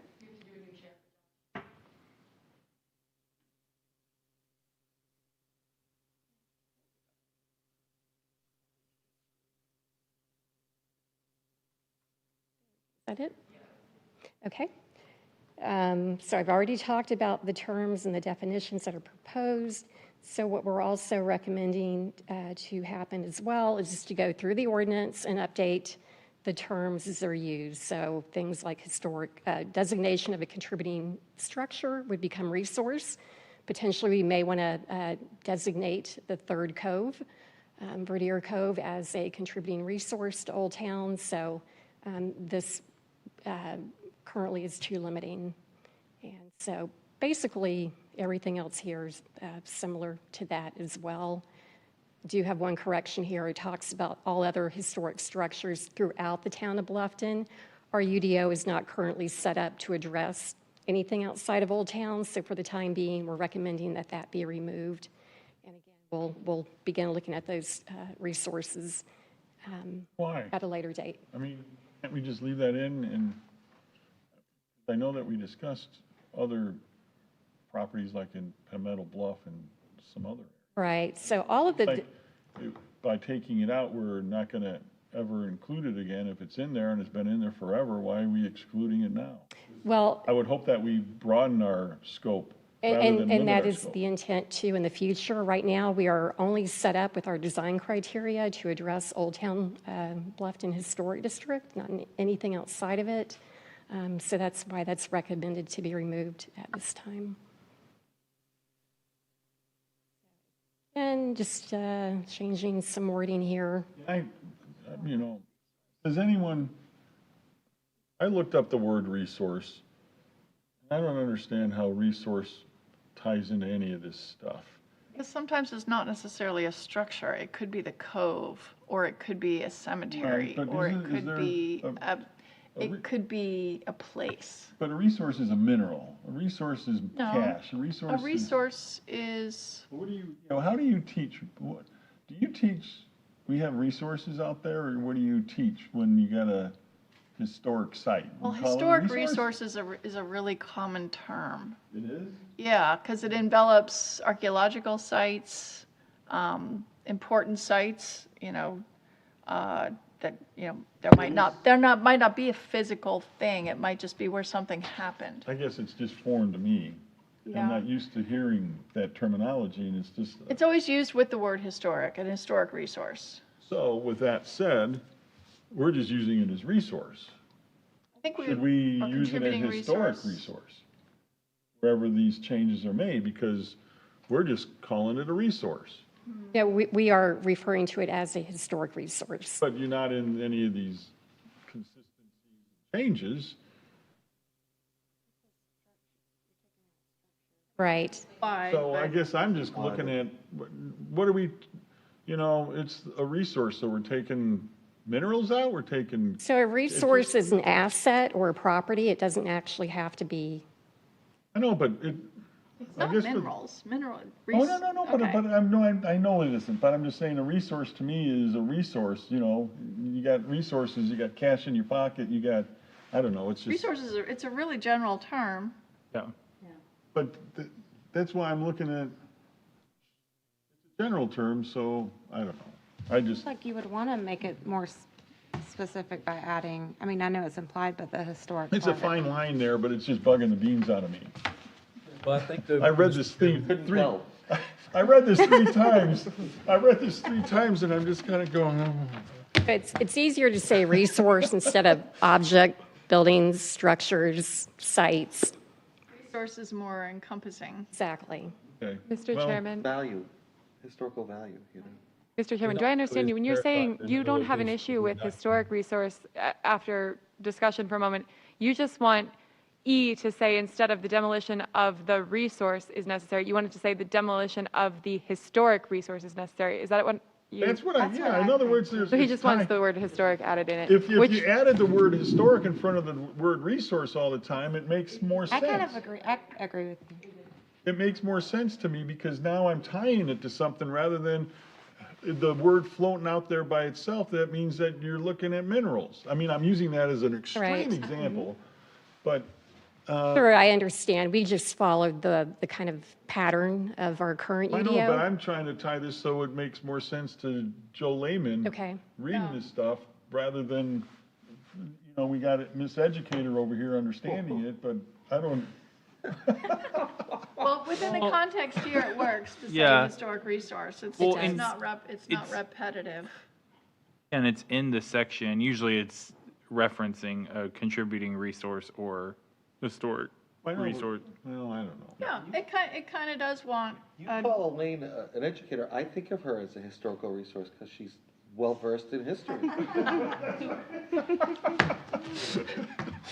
Hey, this is discussion. We're not voting on anything, so help me. You just want a descriptor in front of resource, which is perfectly rational. I just want to remind you that Josh is on as well, just in case he had any comments on this. Josh, you got any comments? I'm gonna have to wave a little I was flag. going to say that I think, it is defined in another area within the document. So I think, it is referenced back to try to further explain what they're mentioning when they say resource. So to that point, if that makes us feel any better about it. It was a discussion point, so I thought I'd discuss it since I'm not bashful. So there's really, truly, there's nothing major that's being proposed. These are things that staff believes are needed to support the adoption of our 2019 Historic Resource Survey and also to make the terminology a little bit clearer. How is the historic resource survey being integrated into the UDO, or is it? It won't be integrated Okay, into the so- UDO. So it's just a whole. Right, right. It's an update, and it was partially done to see whether or not we could actually expand the National Register It's boundaries. just a side study. Correct. Okay. Yeah. I was just trying to figure out why the effort to remove that from here, because I guess you see more people confusing it than not, or? I don't, yeah, I don't Katie, know. yeah, that- I'll have sorry, Katie, I'll have is Katie the answer survey that. in here at all? It is not, and that is Okay. part of the challenge, but it would be accepted, similar to how the preservation plan for the Garvin House or something like that would be accepted by town council. They accept it. In the past, the survey had pages torn out of it, so it was no longer a survey, but rather a selective compilation of what they wanted to be the resources, which is kind of like the 2008 one was done, where they picked pages out of it in order to make it so that they were all contributing resources that were being accepted by council. But rather than take pages out of a pile of data, we want it to continue to have a pile of data and then a pile of contributing resources. So the changes that we are making here does not change the status of any structure that currently is a resource or currently is not a resource. It only changes the term which we refer to it and how you refer to the survey, which is data, versus the contributing resource, which is not data. So do we need to? accepted. So We have the instead of attorney. historic resource, should we say contributing resource? Is that what's meant here? There is also that, right? It depends on the context. In some places, it will be historic resource. I In some wasn't places, confused till y'all started talking. Going back to So now now I never really thought we're to renaming to this stuff, separate and I'm them. still having an issue with this because it just doesn't feel right for some reason or other. But I'm going back to, do we have to send a notice to all these people that have a contributing structure? No, it to let doesn't them- change that. But to let them know that it's not called a contributing structure. By the way, your thing's called now a contributing resource? No, it doesn't. So this is, so generally, Because Mr. it's Chairman. not listed on the map anymore. It's contributing resource. Where is it? So, Mr. Chairman, typically when we do a UDO text amendment, we don't have to send individualized notices because it's comprehensive in scope. it impacts everybody, even if it is a provision that would clearly in practice only impact a few number of people. But the UDO it governs everything. And so we don't have to send individualized notices. Really kind of to summarize, I know we've addressed a lot of different issues. Structure is a defined term under our UDO, and it's got limitations to it. By expanding contributing structure to contributing resource, we're allowing more to be covered and within our historic district and through the Certificate of Appropriateness HD process. So by taking that contributing resources definition and kind of giving it a more expansive approach, we're expanding it to protect more of the historic assets within the historic district. And while going through that, it's really, lack of a better term, find and replace. Let's find where it says contributing structures, let's put contributing resources. And some of those other places that you've kind of astutely pointed out, where there may be some ambiguity when you say just resources, I think that it shouldn't be too problematic to just change that over to contributing resources. So again, this is, the change is really to allow us primarily, and allow the town primarily to get that 2019 survey in. Right. And while doing that, we're going to be able to also address some of these other issues. And I understand that, but I guess I'm just trying to clear it up so it makes more sense if you're reading this. If you're just reading this on its own without it, it's difficult for me. For the average person. Yeah, and that's who, you have a lot of average people that are trying to do projects in this town, and they're going, I guess. And I tend to agree. I think that there are a few areas that, that's why we bring it before the HPC, is to make sure that we get that feedback and incorporate those revisions in here. Because you guys know this and you're in it all the time, so, God bless you. But, I'm doing this and anyone else? You are. Anyone else any input? Because this is discussion only, so if there isn't any more discussion, then let's just, motor on. That was very helpful. Thank you. Cool. Thanks. That's it? That's it. Motion to adjourn is all that's left on the agenda. No, I think, Mary, you wanted to talk about something? Could I get a motion to adjourn? I'll make a motion to adjourn. There you go. And I need a second on that. I'll second it. You'll second that. Is there any discussion? Be quiet. Saying anything. All in favor, aye? Aye. Meeting over at 9:19, folks. I got nervous for a second.